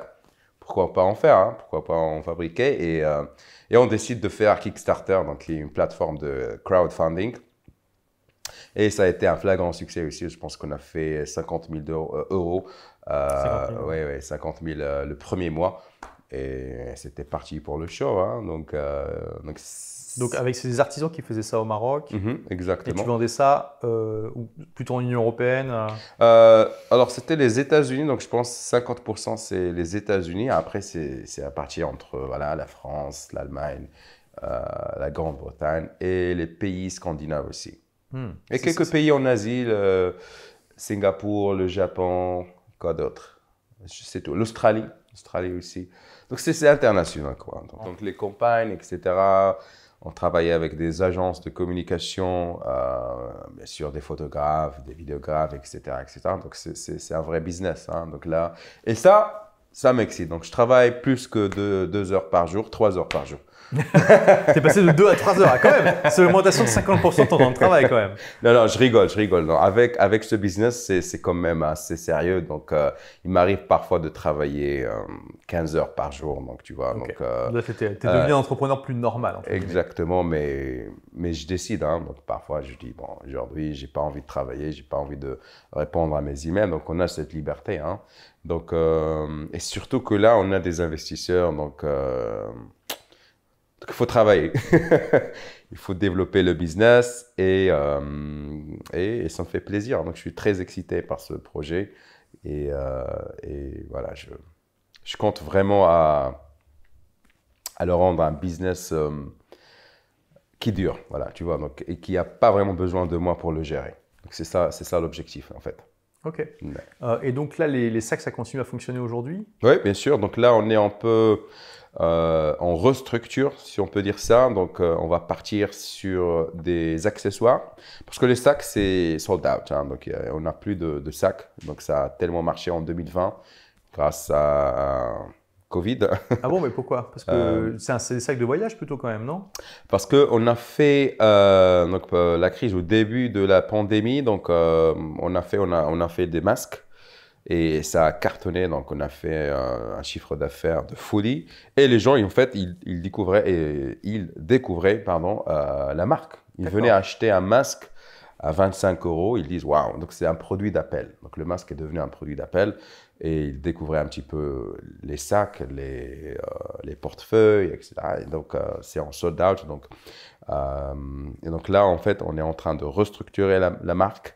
Et on va commencer par lancer des ceintures. Donc oui, après, on va repartir calmement, doucement sur des sacs, sur des parfums. Donc, ça va être un truc sérieux, quoi. D'accord, mais donc du coup, les artisans au Maroc, ils n'arrivent pas à suivre la cadence? Ils ont arrêté?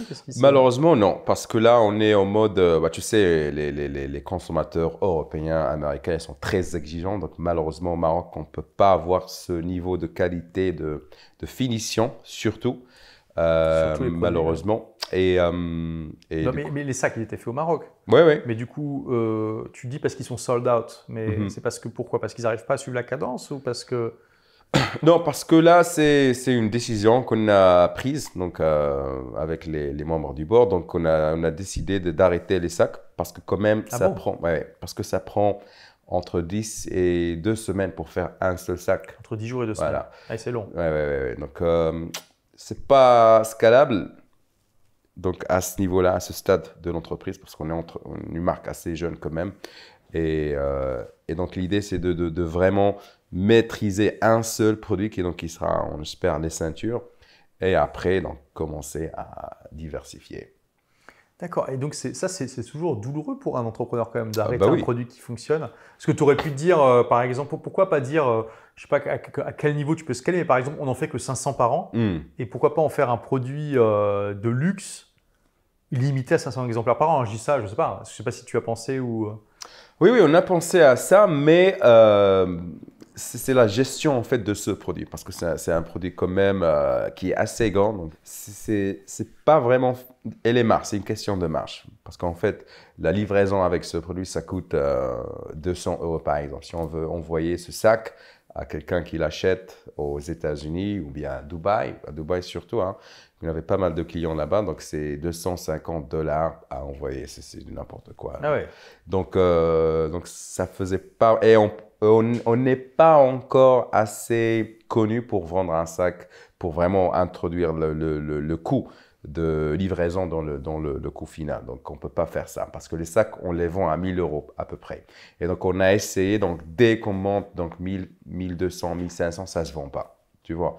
Donc, on pouvait le vendre entre 750 et 995, mais pas plus. Et après, avec ça, on n'a pas de marge. Et du coup, voilà, c'est compliqué. Ok. Donc là, tu te dis, ok, ce produit, c'est bien vendu, mais ce n'est pas scalable, il y a tous ces problèmes-là. On va essayer de trouver quelque chose qui est plus facile à envoyer, qu'on peut scaler plus facilement. Voilà, c'est ça là. Et là, la ceinture, effectivement, ça prend beaucoup moins de place qu'un gros Exactement, sac, et c'est facile à produire, à fabriquer. Et c'est joli, c'est distingué, c'est original. Et les premiers feedbacks qu'on a de la communauté, ils sont très excités. Les gens, ils sont super heureux. Donc, voilà, je suis sûr qu'on va cartonner avec ça. Et ça va devenir justement un produit d'appel. Tu vois? Donc après, les gens ils vont venir et ils disent, OK, bon, voilà, ça, j'aime bien cette marque. Qu'est-ce qu'ils ont de plus? Donc on a bien sûr les pochettes pour les PC et les portefeuilles. Et, Oui, il y a des pochettes pour ordinateur. ouais, ouais, portable. exactement. Et puis voilà. Hein. Alors, est-ce que tu peux partager, pendant le Covid, donc les masques ont très bien fonctionné, mais il y a eu Ouais. un petit couac dans le scaling de tout ça. Est-ce que tu peux partager un peu ça? Donc, je me rappelle très bien. Donc, il y a le manager de la production qui m'a contacté. Il m'a dit, bah, écoute, on doit fermer l'usine parce que voilà, il n'y a personne qui achète des sacs. Il m'a dit, est-ce que tu veux qu'on fasse des masques? Je dis, bah, écoute, vas-y, tu me fais une centaine. Je vais les offrir en cadeau aux gens qui achètent, par exemple, des portefeuilles. Il m'a dit, OK. Et je mets en fait, je me rappelle, j'ai mis la pub sur Facebook avant d'aller m'endormir à minuit, qui commence à minuit, hein, comme d'habitude. Et le lendemain, en fait, qu'est-ce que j'ai mis? Je pense, je me rappelle très bien, j'ai mis 50 € par jour. Et les 5, ouais, de pub. Et les 50 m'ont ramené, je pense, 1000 € ou bien 1200. Ah ouais? Mais je te dis, ça, c'était le début de la pandémie. Donc, il n'y avait personne qui vendait des masques parce que la Chine s'était bloquée, en fait. Et les gens, ils se sont tout simplement arrachés. Mais moi, je ne comprenais pas, en fait. Et du coup, je me dis, bon, on va devenir une marque de masques. Voilà, parce que les masques étaient quand même assez originaux avec la mosaïque, etc. Et j'ai bien fait, en fait, de lancer ça comment dire, au Middle East, au Moyen-Orient. Donc, Parce que la pub, c'est en anglais et tu avais ciblé quoi alors? Uniquement le Moyen-Orient? Exactement. Région MENA. Exactement. Ok. C'était juste pour le kiff, juste pour, voilà, je me dis, bon, voilà, on va faire un truc et c'était un truc, c'était fou en fait, et les gens, les commentaires, ils disaient, et après j'ai eu des gens, des pharmacies à Dubaï, et qui me disaient à négocier des contrats à 10 millions d'euros, comme j'ai dit. Mais moi, je me dis, mais est-ce que mais what's going on? Qu'est-ce qui se passe? C'est pas normal quand même. Et c'est là que j'ai décidé en fait de dire, bon, ok, 2020, on va devenir une entreprise de masques. Et donc, on a lancé la production à grande échelle et on a commandé plein mal, ce qui était con après, mais bon, on va parler de ça plus tard. Et du coup, voilà, on tournait, on faisait plein d'argent par jour. C'était parce que voilà, il y avait une pénurie de masques. Exactement. C'était un des premiers à proposer des masques design. Exactement, c'est exactement et donc ça. les deux, la combinaison des deux.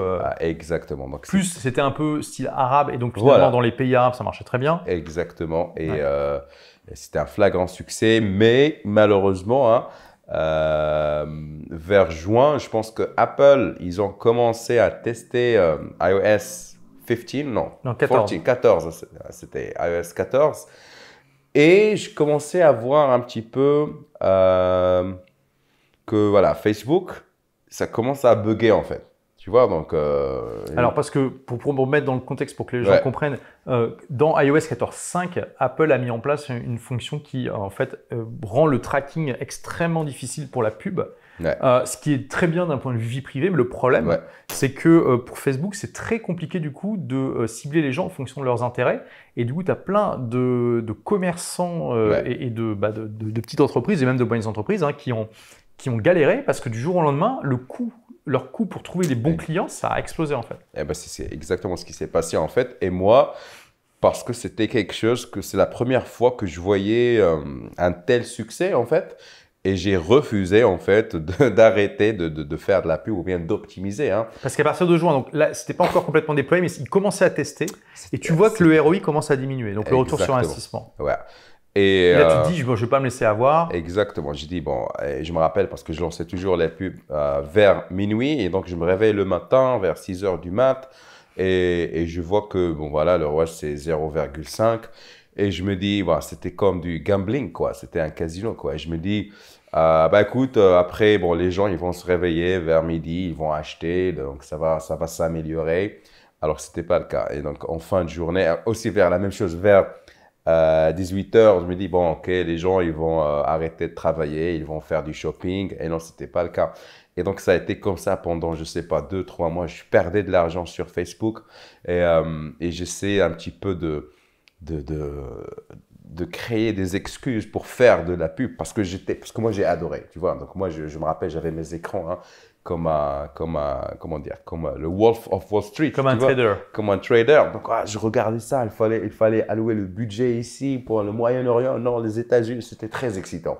Tu vois, donc je jonglais avec le budget et je me faisais tellement d'argent et je suis devenu accro à ce sentiment de vraiment de jouer avec ça et je me rappelle, j'ai refusé. Et ce qui est encore, comme je te dis, c'est comme le casino en fait. Parfois ça marchait en fait, tu vois, parce que parfois il y avait une commande qui tombait et par exemple une commande de 1500 à 2000 euros. Par exemple, ça c'était surtout à Dubaï. Et donc tu vois, je me dis tu vois, j'avais raison. Et tu vois, donc c'est de la dopamine en fait, c'est comme un accro. Hein, donc, et je lui dis bon ok, donc on va surtout on va avoir la même chose après 1 heure. Donc il y a quelqu'un qui va acheter encore une fois à 1000 ou bien 2000 euros. Tu vois, ils avaient ce sentiment. Mais après donc vers le mois de, je pense, décembre, j'ai dit bon écoute, il faut que j'arrête mes conneries parce que là je suis C'était décembre 2020 ou 2021? 2020, d'accord. Alors, finalement, tu as eu un énorme pic de vente et un gros crash de la même année. C'est vraiment le roller coaster, c'est les montagnes russes émotionnelles. Là. Et absolument. Et surtout quand j'ai vu les comptes là, avec les comptables, je vois moins 50 000 euros un truc. Et je me dis, mais c'est pas possible. Tu veux dire que tu as perdu 50 000 euros finalement sur l'année? Sur l'année. À cause de ça? À cause de ça. C'est dingue. À cause de mon addiction. Alors, à cause d'iOS 14, plus la concurrence qui a commencé à monter évidemment. Bien sûr. Et le fait que finalement tu étais devenu accro, tu as vu ça un peu comme un. Exactement. Tu t'es fait avoir comme. Alors que tu es entrepreneur chevronné, ça peut arriver à n'importe qui. Absolument. Et donc, j'ai beaucoup appris de cette expérience parce qu'après, en 2021, donc c'était un petit peu. Une année où j'ai vraiment fait une sorte de dépression, hein, donc parce que je voyais un petit peu mon business qui partir en fumée, hein, parce que j'étais en rouge et je devais bien sûr payer les dettes. Donc, et du coup, donc, j'ai beaucoup réfléchi et là, je t'explique pourquoi je dis ça, parce que c'était en fait le blog qui finançait tout ça. Hein, donc, toutes ces marques que j'ai créées, donc c'était le blog, c'était SBK. Et donc, j'ai beaucoup dépensé là-dessus et c'est là que j'ai dit, bon, on arrête. J'ai décidé d'arrêter de gaspiller ou bien d'investir l'argent du blog. Donc, l'argent du blog, ça doit rester dans l'entreprise du blog, tout simplement. Et c'est là que j'ai décidé de partir à la recherche d'investisseurs. Et j'ai fait donc l'émission qui veut devenir mon investisseur ou un truc, ou mon associé, pardon. Qui veut devenir mon associé, la version marocaine. La version marocaine. Je pense que vous avez ça aussi en France, sur M6, je pense. Absolument. Si je ne me trompe pas. Donc, c'était la même émission et c'était pour moi, donc ça tombait bien parce que c'était un nouveau challenge, parce que moi, j'adore les challenges, donc quelque chose de nouveau. Et j'ai décidé tout simplement de quitter la Pologne, donc, mon pays favori, et donc j'ai décidé de tout simplement, voilà, c'est pas vraiment ranger mes affaires, mais bon, je me suis arrangé à vraiment quitter pour vraiment être dans the zone, hein, tu vois. Donc, je suis allé au Maroc pour préparer mon speech et préparer mon apparition sur la télé. Et donc, et effectivement, j'ai fait ça. Donc, j'ai réussi en fait à avoir des investisseurs très, très intéressants pour les business. Et d'ailleurs, c'est pour ça qu'on a décidé de faire ça, les ceintures, par exemple. C'était une décision collective. Et voilà, c'est le nouveau chapitre, en fait. Oui, parce que ça s'est très bien passé ton apparition à la télé. C'était absolument magnifique. C'était un truc, c'était un truc énorme. Ce qui m'a fait plaisir, c'est que c'est en fait, c'est la fierté de la famille et des amis qui te voient à la télé. Donc, tu vois, on te voit sur YouTube, on te voit sur machin, Twitter, etc. Mais c'est pas la même chose. Donc là, tu es vraiment à la télé. C'est la télé nationale. Il y a des millions qui te regardent. Et les gens, ils sont fiers, la famille surtout, hein, parce que moi, j'ai reçu des appels des gens qui pleuraient d'émotion, ils disent « mais on t'a vu hier à la télé, c'est magnifique, tu nous as rendus fiers, etc. » Et ça, tu te dis « waouh !» L'effet que ça sur les gens, et c'est pas YouTube, quoi, tu vois. Ouais. C'est du vrai. Oui, la télé a encore l'autorité, surtout pour les gens de l'ancienne génération. Ouais. Et après, bien sûr, il y a les interviews qui s'enchaînent après, donc la télé qui t'invite, la radio, les journaux, etc. etc. Donc, tu rentres vraiment dans un monde où là, tu te dis, waouh, c'est du sérieux. Et, euh, et du coup, donc là, après avoir 6 mois au Maroc à faire une pause, parce que quand même, ça fait 12 ans que je ne suis pas vraiment rentré, je vais au Maroc pour voir la famille, mais ça dure quelques semaines, tu vois. Donc là, j'ai C'est la vraiment… première fois que tu passes autant de temps Voilà, depuis exactement. longtemps. Ouais.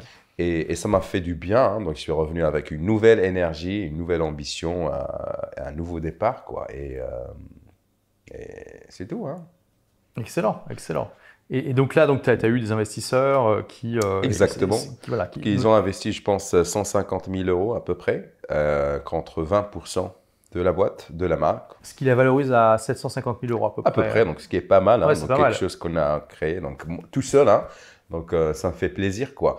Et puis voilà, donc on va démarrer le nouveau chapitre. Donc, et je suis très excité pour le futur. Et Séduction by Kamal, pendant ce temps-là, qu'est-ce qui devient? Ah, Séduction by Kamal, bah écoute, ça me fait un peu du mal, mais on va le relancer, d'accord? Parce que je l'ai délaissé un petit peu. On peut même dire que tu l'as délaissé pas mal quand même. Hein? On peut dire que tu l'as délaissé pas mal quand même. Ouais, mais c'est pas fini, hein. C'est pas fini quand même parce que c'est une sorte de connexion et d'émotion avec, parce que ce blog m'a tout simplement offert la vie que je voulais, dont je rêvais. Donc c'est grâce à ce blog que j'ai pu acheter des appartements, que j'ai pu visiter des pays exotiques, j'ai pu tout simplement acheter un appartement pour mes parents. Et je ne peux pas tout simplement le délaisser comme ça, hein. Donc, je suis en train de… Ça reste une bonne source de revenus pour toi aujourd'hui. Absolument, absolument. Donc, ça, c'est sûr, hein. Mais il y a des plans. Donc, mon meilleur ami, en fait, on va devenir partenaire. Donc, il va s'occuper du blog. Et moi, bien sûr, donc, je vais essayer d'écrire là-dessus. Mais l'objectif, je dois l'avouer, pour l'instant, c'est de vraiment relancer Meknès, donc la marque de maroquinerie, et la stabiliser un petit peu. Comme ça, je me focalise un petit peu sur… Parce que moi, le développement personnel ou bien la séduction, c'est ce qui me passionne en fin de compte. Donc, j'aimerais bien écrire juste pour le plaisir, quoi, tu vois. Mais donc, tu vas réussir à faire ça tout en développant ton Meknès en même temps, tu penses? Bah, je pense, c'est sûr, ouais, je peux le faire, hein. Donc, je vais juste ajouter 1 heure par jour, hein. Donc, non, mais… l'objectif, comme je dis, c'est de vraiment développer Meknès parce que c'est quelque chose qui me passionne. Mais le blog aussi, parce que quand même, c'est mon ADN, hein. Donc, c'est grâce à ce blog qu'on est là, hein. Donc, et c'est grâce à ce blog que cette marque est là. Donc, c'est quand même important. Ouais.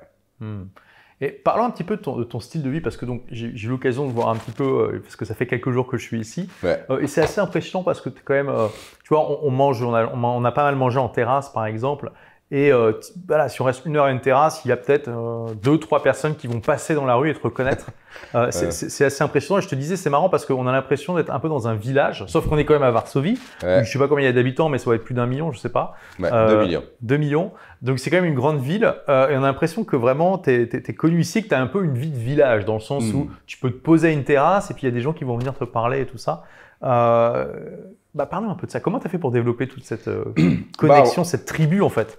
On revient justement au blog, hein, à Séduction by Kamal, parce que parmi les piliers que j'enseignais, c'est le cercle social. Donc, si on commence par créer ou bien développer un cercle social, un network qui va un petit peu en quelque sorte bosser pour toi, c'est plus facile en fait d'avoir les résultats qu'on aimerait bien avoir. Donc pour moi, j'ai tout simplement réussi à créer, à tisser des liens avec des gens importants, des gens intéressants. Et parce que, bon, moi, quand j'ai débarqué ici, mon objectif, c'était de m'intégrer à la société, de respecter la culture, etc., etc. Et je pense que les gens ici, ils ont apprécié mon ouverture d'esprit. Et je pense que, surtout que les gens, ils sont un peu au courant de mon histoire, ou bien de mon parcours. Et ça leur fait plaisir de voir quelqu'un qui pratiquement part de rien et qui quand même arrive à créer quelque chose d'important. Et cette histoire est inspirante pour beaucoup de gens ici. Et je pense que les gens, ils sont attirés par ma personnalité, je pense. Et Et ils aiment ça. Donc pour eux, parce que je représente un petit peu l'émigré qui a réussi dans un pays étrange qui est complètement différent de son pays d'origine. Hein. Et je pense que l'histoire... D'ailleurs, ici, je te dis, hein, donc j'ai les apparitions médias ici, j'ai beaucoup plus ici que Maroc. Hein. Donc j'ai fait Forbes, j'ai fait GQ, Vanity Fair, les grosses émissions polonaises ici, parce que c'est une histoire intéressante et je pense que c'est ça le fait en fait. Donc, intéressant. C'est ça, oui. Parce que la Pologne est quand même pas aussi diverse que pas mal de pays d'Europe de l'Ouest. Ouais. Ici, ça, on voit, hein, c'est quand même très homogène. Absolument. Donc, on pourrait se dire que quelqu'un qui vient du Maroc ne va pas forcément facilement s'intégrer. Exact. Et je pense que cette histoire a intéressé les médias et c'est vraiment... Moi, je pense que déjà dès 2012, donc j'étais personne en fait, et un gros site qui m'a contacté, il me disait hey, « on aime bien que tu racontes un petit peu ton histoire ». Je dis OK, et j'ai fait cette interview, je me rappelle, on m'a posé des questions, le Maroc. Alors, je précise quand même que tu ne parles pas polonais. Enfin, non. Tu parles un petit peu polonais, mais c'est... Ouais, je parle un petit peu, mais bon, on ne peut pas faire une interview en polonais. Hein. Voilà, et c'est avec l'anglais aussi que tu... Alors, c'est vraiment intéressant parce que tu es extrêmement bien intégré, mais en même temps, tu ne parles pas la langue du pays, mais c'est logique parce que tu la parles un peu, mais c'est une langue extrêmement difficile à apprendre, c'est pas... Exactement, moi j'ai appris l'anglais ici, donc c'était plus facile d'apprendre l'anglais que d'apprendre le polonais. Et je suis surpris moi-même, je veux dire, depuis que je suis arrivé, j'ai pas eu besoin de parler polonais. Exactement. Vraiment, le niveau d'anglais est impressionnant. Absolument. Donc, du coup, tu te dis, bah, écoute... Et comme je t'ai dit, en fait, on a parlé de ça, donc il n'y a aucune différence. Donc, il n'y a personne qui a besoin de moi de parler en polonais, tu vois. Donc, si je parle polonais couramment, donc ça ne va pas vraiment faire une différence dans ma vie. Tu vois, c'est intéressant parce qu'on voit de plus en plus sur le web des gens qui disent que, je pense notamment à Thomas Poyos sur son blog Uncharted Territories, il dit que l'anglais est en train de conquérir le monde et que puis on le voit, il y a une sorte d'élite cosmopolite qui vit dans les grandes villes, qui est anglophone en tout cas, enfin en plus de leur langue natale, et des gens qui sont qui sont location free grâce à Internet. Exactement. Et qui se connectent à ce monde-là. Et là, tu en as un parfait exemple. Au point où tu parles même pas la langue. Moi, je suis à Dubaï, je parle pas l'arabe. Et tu n'en as pas besoin à Dubaï. Et c'est même, de toute façon, la plupart des gens parlent pas arabe parce que voilà, c'est... Et moi, je vais te dire un truc qui est beaucoup plus intéressant, c'est que je pense que, c'est pas je pense, je suis sûr, hein, je suis convaincu que ma personnalité, quand je parle anglais, est beaucoup plus fun, beaucoup plus excitante que Kamal qui parle arabe ou bien marocain ou bien français. Je sais pas, c'est un truc psychique, tu vois, qui se déclenche. Donc, c'est beaucoup plus fun, beaucoup plus ouvert.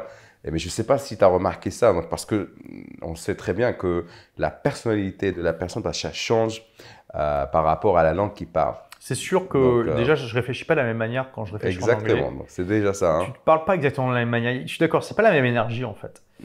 Mais dans ton cas, finalement, tu es venu en Pologne aussi parce que tu voulais te distinguer. Ouais. Et ça, le pari a vraiment payé. Et on aurait pu se dire que ça allait être un obstacle, mais finalement, tu as su transformer ça en avantage.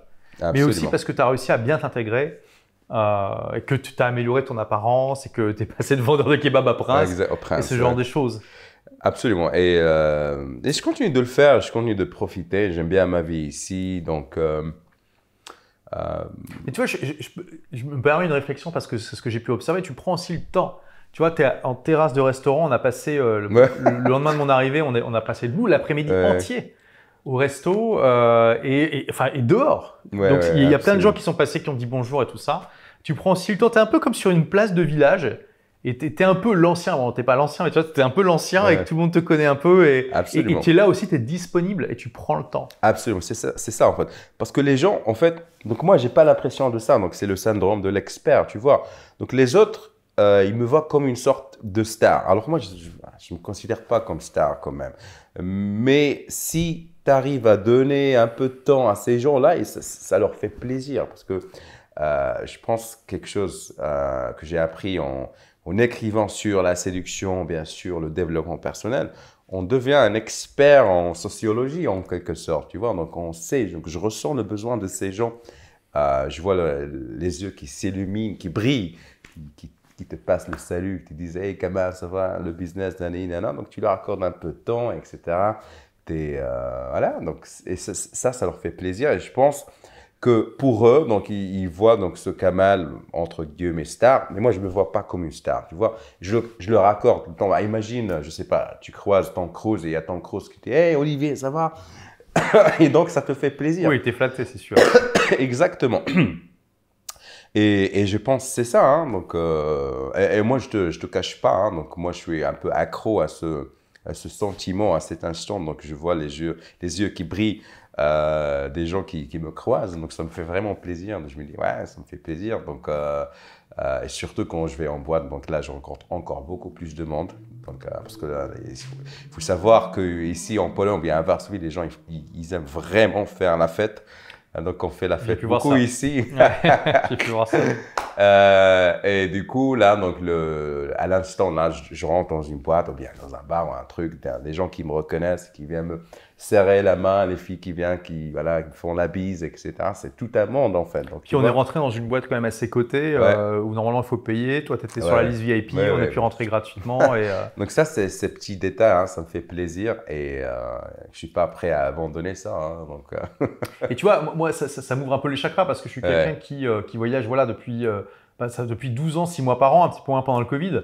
Et je ne suis pas très attaché aux endroits finalement. Enfin, j'ai plein d'endroits dans le monde que j'adore, mais j'y vais pas énormément. Et là, on voit aussi l'intérêt de s'ancrer dans un lieu pour pouvoir se bâtir comme ça une vraie communauté, une tribu. Absolument. Et puis être intégré quoi, dans le… Alors moi, j'aime beaucoup voyager aussi, donc, mais je voyage voilà, rapidement. Donc, j'essaie de voyager une fois par mois. Donc, je fais déjà, c'est pour ça que j'aime l'Europe en fait. Donc, je fais à Barcelone 2 heures de vol, Paris, Londres, voilà, Madrid, etc., etc. Donc, je découvre et je reviens à ma base. Donc, parce que là, je suis bien, je suis tranquille. Donc, tu pars combien de temps? Quelques jours? Ah, bah oui, je fais un week-end en 3 jours, 4 jours et je reviens. Hein. Par exemple, si je vais à Dubaï, bon, je vais rester 1 semaine, ou bien aux États-Unis, je reste 2 semaines.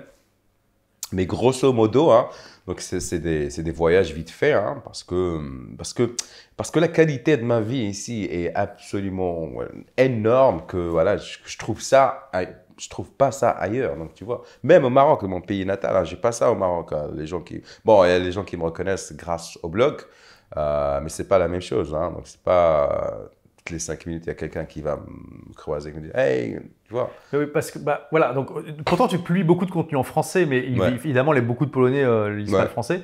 Mais c'est vraiment parce que tu as aussi, donc tu as eu les articles locaux, mais tu as aussi tissé ce réseau de connexions au fur et à mesure en étant. Puis tu sors pas mal, hein, faut le dire. Donc, même en France, il m'arrive parfois de croiser des gens qui me connaissent à travers le blog et ça me fait plaisir. C'est normal, ouais. Surtout à Paris. Hein. Donc, même ici, en fait, c'est des Français qui vivent ici, qui me disent « Hey, je te connais, toi, tu as écrit des articles sur la séduction. » Je dis « Ah, ouais. » How do you know? Donc, on a même rencontré cette fille ce week-end. Elle m'a dit « Ah, je te connais, toi. » Alors que c'était une Polonaise? Une fille. Qui parle pas français. Enfin, elle parle un petit peu français, mais sans plus. Parce qu'elle a rencontré un Français, donc c'était son copain. Donc, il lisait mon blog. Et voilà, donc c'est ça. Hein. Donc, c'est pas que l'argent, hein, c'est aussi les relations humaines qu'on crée grâce à nos business. Donc, c'est ce qui est beaucoup plus intéressant, je trouve. Et du coup, là, bon, ça fait 10 ans que tu es en Pologne. Hein. Ouais. Et ça te manque pas le Maroc Bah écoute, moi je compte, je pense, hein, je ne suis pas encore sûr, mais je pense que je vais revenir au Maroc à un moment donné, hein, parce qu'il y a la famille, il y a les parents qui un peu deviennent plus vieux, etc. Donc il faut vraiment prendre soin d'eux. Et ça, je pense le faire, je ne sais pas quand, mais je pense que c'est important de le faire. Donc, je ne sais pas, d'ici une dizaine d'années, une vingtaine d'années, mais c'est sûr que je vais revenir au Maroc. Ouais, c'est sûr, c'est sûr. Ok, écoute, merci d'avoir partagé vraiment ton parcours. Alors, on a eu un aperçu de ça, mais est-ce que tu as des croyances qui sont différentes de celles de la plupart des gens? Et si oui, quelle serait la première croyance différente qui te vient à l'esprit? Je pense qu'on a abordé ça un petit peu. Donc, il faut vraiment travailler 15 heures par jour pour avoir une telle somme d'argent. Donc, moi, je trouve ça, c'est vraiment… Donc, on a tous lu le livre La semaine de 4 heures, c'est ça? Tim Ferriss, ouais. Donc, ça nous a un peu influencé. Donc, je pense qu'on peut facilement travailler seulement quelques heures et générer un chiffre d'affaires qui nous permet justement de vivre la vie qu'on veut vivre. D'accord? Parce que la comparaison, hein, donc il ne faut pas comparer. D'accord? Donc, moi, je suis très bien avec voilà, quelques dizaines, pas dizaines, dizaines de milliers d'euros. Mais je veux pas... Seulement quelques dizaines de milliers d'euros par mois, ça va, c'est pas... tu veux dire quoi, par an, c'est ça? Ouais, par an. Ce que je veux dire, c'est que l'idée de, voilà, il faut bosser, il faut se tuer pour générer de l'argent, pour moi, c'est con. Donc, l'idée d'être libre, d'être entrepreneur, c'est de vraiment contrôler un petit peu, voilà, tous les paramètres de vie. C'est-à-dire que si lundi, par exemple, tu n'as pas envie de bosser, ben, tu ne bosses pas. D'accord? Donc, tu n'es pas vraiment obligé de le faire. Mais je vois des entrepreneurs qui disent « Ah, quand même, voilà, le passif income, machin, ça n'existe pas, il faut bosser, il ne faut pas rater les opportunités. » Alors, moi, je suis contre ça. Donc, moi, je préfère profiter, je préfère kiffer parce que l'idée, c'était ça, en fait. J'ai lancé mon business pour justement arriver à dire, bon, écoute, aujourd'hui, d'ailleurs, aujourd'hui, hein, donc j'ai bossé, je ne sais pas, 15 minutes, hein, j'ai rédigé quelques emails vite fait, hop, hop, et c'est tout. Hein. On fait l'interview, on a pris le déjeuner dans un endroit sympa, après on va se balader, tu vois, donc c'est ça l'idée. Et moi, je pense qu'il ne faut pas être contrôlé par l'argent, tu vois, donc ce n'est pas aussi intéressant. Moi, je trouve, hein, c'est mon opinion. Hein. Ok. Et du coup, à quoi ça ressemble la journée typique de Kamal? Tu travailles à quelle heure? Alors, je me réveille vers le coup de 9h, 10h, d'accord? Donc, quand tu n'as pas fait la fête toute la nuit avant? Absolument, hein. Donc ça c'est sans week-end. Hein. Donc je fais de la méditation, donc ça c'est nouveau, c'est assez récent. D'accord. Donc on appelle ça la méditation active, donc c'est guidé ou bien guidé. Donc, tu utilises une app pour ça? Oui, c'est Mind Valley. Mind Valley, ok. Tu connais. Donc le mec, la Vision qui s'appelle, je ne sais pas comment il s'appelle, donc c'est très puissant en fait. Moi j'ai vu les résultats quelques jours après, quelques semaines après. Donc je fais ça le matin, mais après c'est à la salle de sport, très important pour moi. Je laisse mon téléphone, donc ça c'est aussi très important. Je laisse mon téléphone ici chez moi et après je pars. Donc heureusement que j'ai dans la Apple Watch, je mets la musique, etc. Donc c'est super pratique. Et je passe 2 heures en salle de sport. Déjà je fais le jeûne intermittent, donc vers le coup de 13 heures, je reviens donc chez moi, je mange mon plat, mon premier plat. Et après, donc là, je commence, je dis, bon, on va voir les emails, s'il y a quelque chose à faire. Donc, généralement, de 14h à 16h, je bosse. Et après, voilà, si ce n'est pas vraiment une journée chargée, donc c'est généralement parce que là, surtout avec Meknes, donc il y a des photoshoots, il y a des mannequins à recruter, des influenceurs avec qui parler, etc. etc. Donc, parfois, donc, voilà, je vais rester toute la journée chez moi, parfois, mais de toute façon, je vais à WeWork. Donc là, j'ai plus parce que je travaille juste ici chez moi. Mais de façon générale, donc, je bosse de 14h à 16h. C'est ça. Et après, voilà. 5 jours par semaine à peu près. Exactement. Ah oui, le week-end, je bosse pas. Donc, ça fait 10 heures alors, par semaine. Ça va, hein? Ouais. J'aime bien. Donc, mais comme je t'ai dit, parfois, donc, c'est l'envers. Hein. Donc, par exemple, là, on vient de faire le photoshoot pour les ceintures. Donc là, c'était une semaine de folie. Hein. Donc, on a eu, par exemple, 3 jours de shooting parce qu'on a fait et les vidéos et les photos. Donc, on commençait de 8h à 19h ou bien à 20h pendant 3 jours. Donc, c'était la catastrophe. Hein. Donc, mais j'aime bien. Donc, ça dépend en fait. Mais juste pour gérer un petit peu les emails. Parce que moi, je te dis, mon rêve, c'est justement de me débarrasser de mon téléphone, de mon laptop, etc. Et la vie idéal pour moi, c'est de bosser que les lundis et je vais avoir les membres de mon équipe qui vont m'appeler pour des décisions auxquelles je vais répondre par oui ou non. Donc, c'est ça que je vais dire oui, non. J'ai vu ça dans un film, je ne me rappelle pas, mais je trouvais super cool. Donc, le mec, il dit, écoute, son boulot, c'est vraiment de dire oui ou non à des gens qui gèrent ces entreprises. Et donc, ça, c'est vraiment, je vois ça dans 5-10 ans et j'aimerais bien en arriver là, en fait. Donc, je fais ma vie à côté et après, je vais juste donner des directions. Je n'ai pas envie d'avoir de téléphone ou bien de laptop. Donc, c'est un petit peu le next level. Hein. Et donc, tu as une équipe de combien de personnes aujourd'hui?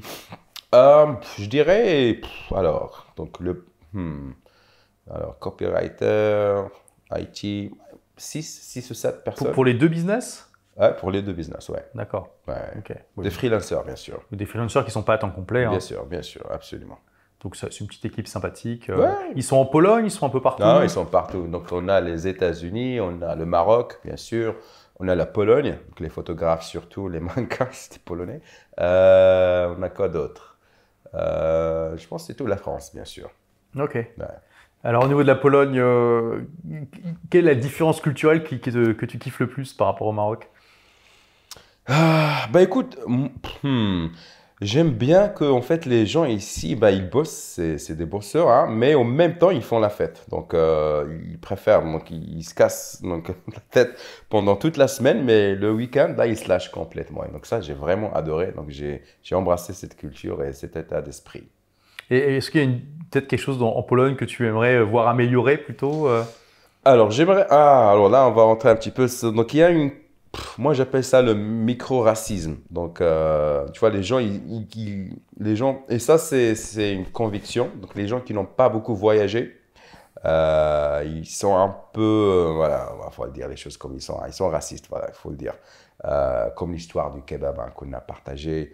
Et j'aimerais bien que voilà, les cœurs qui changent un petit peu, que les gens ils commencent à être ouverts d'esprit. Donc, il ne faut pas mettre tout le monde dans le même panier, hein, on est d'accord. Donc, les Polonais, je ne vais pas dire que les Polonais sont racistes, mais il y a une catégorie qui n'est pas vraiment ouverte d'esprit. Donc, ils me voient se balader dans la rue, ils commencent à faire des idées. Donc, ce mec-là, c'est un riche qui est là pour, voilà, tu sais, à faire des conneries ici, qui est là pour, je ne sais pas, pour s'exploser, je ne sais pas quoi.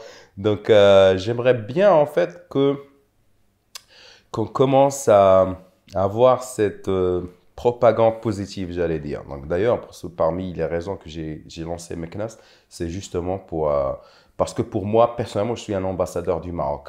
D'accord? Et donc, je suis là pour dire aux gens, ici surtout, à ces gens spécifiquement que voilà, on peut être très bien d'un pays arabe, musulman, etc., mais on n'est pas des terroristes, quoi, tu vois. Donc, je suis en fait voilà, l'opposé, hein. Je suis dans le business, fashion, etc. Je fais la fête et c'est mon message à ces personnes. Donc tu dis que tu as 6 personnes dans ton équipe. Est-ce que tu regardes leur diplôme avant Non, de pas travailler du avec tout. eux? Non, pas du tout. Je regarde, je dis toujours par exemple, la fille qui m'écrit le contenu là pour le site Meknes, c'est une copywriter, une vraie. Hein, donc, tu dis, bah, écoute, envoie-moi un exemple de ta dernière campagne, un truc pareil. Donc, tu dis, ok, j'aime bien, c'est parti. Donc, je m'en fous des diplômes. Hein, donc, tant que la personne fait le travail, fait le job, elle est invitée à travailler avec moi. Hein. Tu as l'impression que tes études t'apportent quelque chose aujourd'hui ou tu aurais pu réussir sans? Parce que l'expérience de la fac était quand même intéressante. Je me suis bien amusé, j'ai fait plein d'amis, etc. Mais en termes de contenu, de ce que ça t'a appris? Alors, peut-être les leçons marketing, mais c'était vraiment basique, quoi. Donc, c'était pas quelque chose de sophistiqué, j'allais dire. Mais je pense que c'est... comment dire ça? Bon, ouais, clairement, il y a des trucs qu'on n'utilise pas aujourd'hui. Hein, donc, c'est l'histoire, machin, de ça et ça. Donc, c'était du n'importe quoi. Mais je pense que non. Pour répondre, je dirais non. Non. Mis à part le côté social, je pense. Je pense que j'ai profité de mon expérience à la fac, de me connecter, de connaître du monde, de développer des amitiés, etc. Je pense que ça, c'était plus intéressant que les études, en fait. Donc merci Kamal d'avoir partagé tout ça. Franchement, là, on a eu un bel aperçu de ton parcours qui est quand même beau, hein, de vendeur de kebab timide à prince célébrité à Varsovie. Est-ce que, donc pour terminer cette interview, j'ai 2 questions. Finalement, quel conseil tu pourrais donner, parce que je pense que tu es vraiment un excellent exemple de ça, de quelqu'un qui veut mêler bonheur et ambition? Bah déjà, le conseil le plus basique, c'est de se lancer, hein, donc de ne pas vraiment dire il faut que c'est de vraiment passer à l'action, de dire quelle est la première étape que je puisse faire et de vraiment la faire. Tu vois, donc moi je pense quand je voulais passer du Skyblog à vraiment avoir un propre site, c'était le nom de domaine. C'était vraiment la première étape. Et donc, même si j'avais des difficultés parce que je ne pouvais pas envoyer l'argent à l'hébergeur en France, ça ne m'a pas découragé en fait. Je me suis dit, je vais faire cette étape et j'ai fini par la faire. Et dès que j'ai pu voir en fait que j'ai le nom de domaine séductionbykamal.com, c'était un petit succès en fait. Tu dis waouh, c'est mon nom de domaine à moi, c'est un truc spécial. Et là, ça te motive en fait à prendre la deuxième étape, tu vois, à passer à la deuxième étape. Donc c'est mon conseil que je donne déjà à tout le monde en fait, c'est de vraiment repérer cette première étape et la faire. Tu vois, donc c'est pas dire parce que tu sais, on veut se lancer dans quelque chose. Oh my God. Je dois créer un site, je dois écrire des articles et les gens, ils commencent à créer s'en faire une montagne. Exactement. Et donc, il faudra juste arriver ou bien réussir à repérer cette première étape, petite étape et la faire. Et est-ce que tu as 3 livres à recommander? Ok. Bah, écoute, 3 livres. Ouais, 3 livres qui ont changé ta vie. Le guide de la séductrice, hein, mon e-book. Petite pause publicitaire. Non, alors je dirais influence et manipulation. Donc ça, c'est un classique. Ouais. C'est absolument important. Le deuxième, ça serait No More Mr. Nice Guy. C'est un livre en anglais. Nice Guy, donc plus de Monsieur Gentil. Je pense qu'il y a la traduction française. Donc ça, c'est vraiment important. Okay. Je pense que ça existe la version parce que j'ai recommandé ça à mon dernier client de coaching et il l'a trouvé en français. Je le recommande en anglais, c'est très important, mais il l'a trouvé en français. Bref, donc on a influence et manipulation, No More Mr. Nice Guy. Et le dernier sera de... Laisse-moi voir ma bibliothèque. Alors, ça va être... ça va être David Goggins, You Can't Hurt Me. You Can't Hurt Me. Donc, tu ne peux pas me blesser. Tu peux pas me blesser. Donc ça, c'est mes 3 livres à recommander. Après, si vous voulez acheter mes livres, allez-y, l'adresse c'est séductionbykamal.com. Faites-vous plaisir. Petit peu. Ouais, c'est ça. Bon, il y a plein de livres à recommander, mais je pense ces 3-là, c'est déjà ça. 3, c'est excellent. Ouais. Bah écoute, merci beaucoup Kamal d'avoir partagé tout ça en toute intimité. Absolument. On a un excellent exemple ici de quelqu'un qui a t'as vraiment pensé en dehors de la boîte, elle est dans un pays complètement en dehors de ta zone de confort où on aurait pu se dire au contraire, tu as moins de chances de réussir et tu as réussi à en faire un atout tout en profitant de la vie. Donc, une excellente leçon pour tous les rebelles intelligents. Je t'en prie, merci à toi de m'avoir accueilli ici chez moi, mais bon, la prochaine, je viendrai chez toi. Hein. À Dubaï, bah avec plaisir pour la deuxième. Ouais, pour la suite. Hein. Cool mec, merci beaucoup. Excellent. Well done. Félicitations parce que si tu regardes cette vidéo, tu fais partie des 10%, des 5%, des 2% de gens qui sont allés jusqu'au bout. Donc félicitations. Tu peux même laisser un commentaire juste en dessous pour dire Team 2% pour qu'on puisse vous reconnaître, vous les motiver. Et puisque tu es toujours là, je suppose que c'est parce que tu as apprécié cette vidéo. Si c'est le cas, tu es libre d'assassiner le bouton like. Et puis bien sûr, tu peux aussi partager cette vidéo à quelqu'un que tu connais qui pourrait être aidé ou inspiré par cette vidéo. Moi, je te dis à très vite pour la prochaine vidéo. En attendant, n'oublie pas, sois rebelle, sois intelligent et puis surtout, fais partie des gens qui se bougent. Ciao!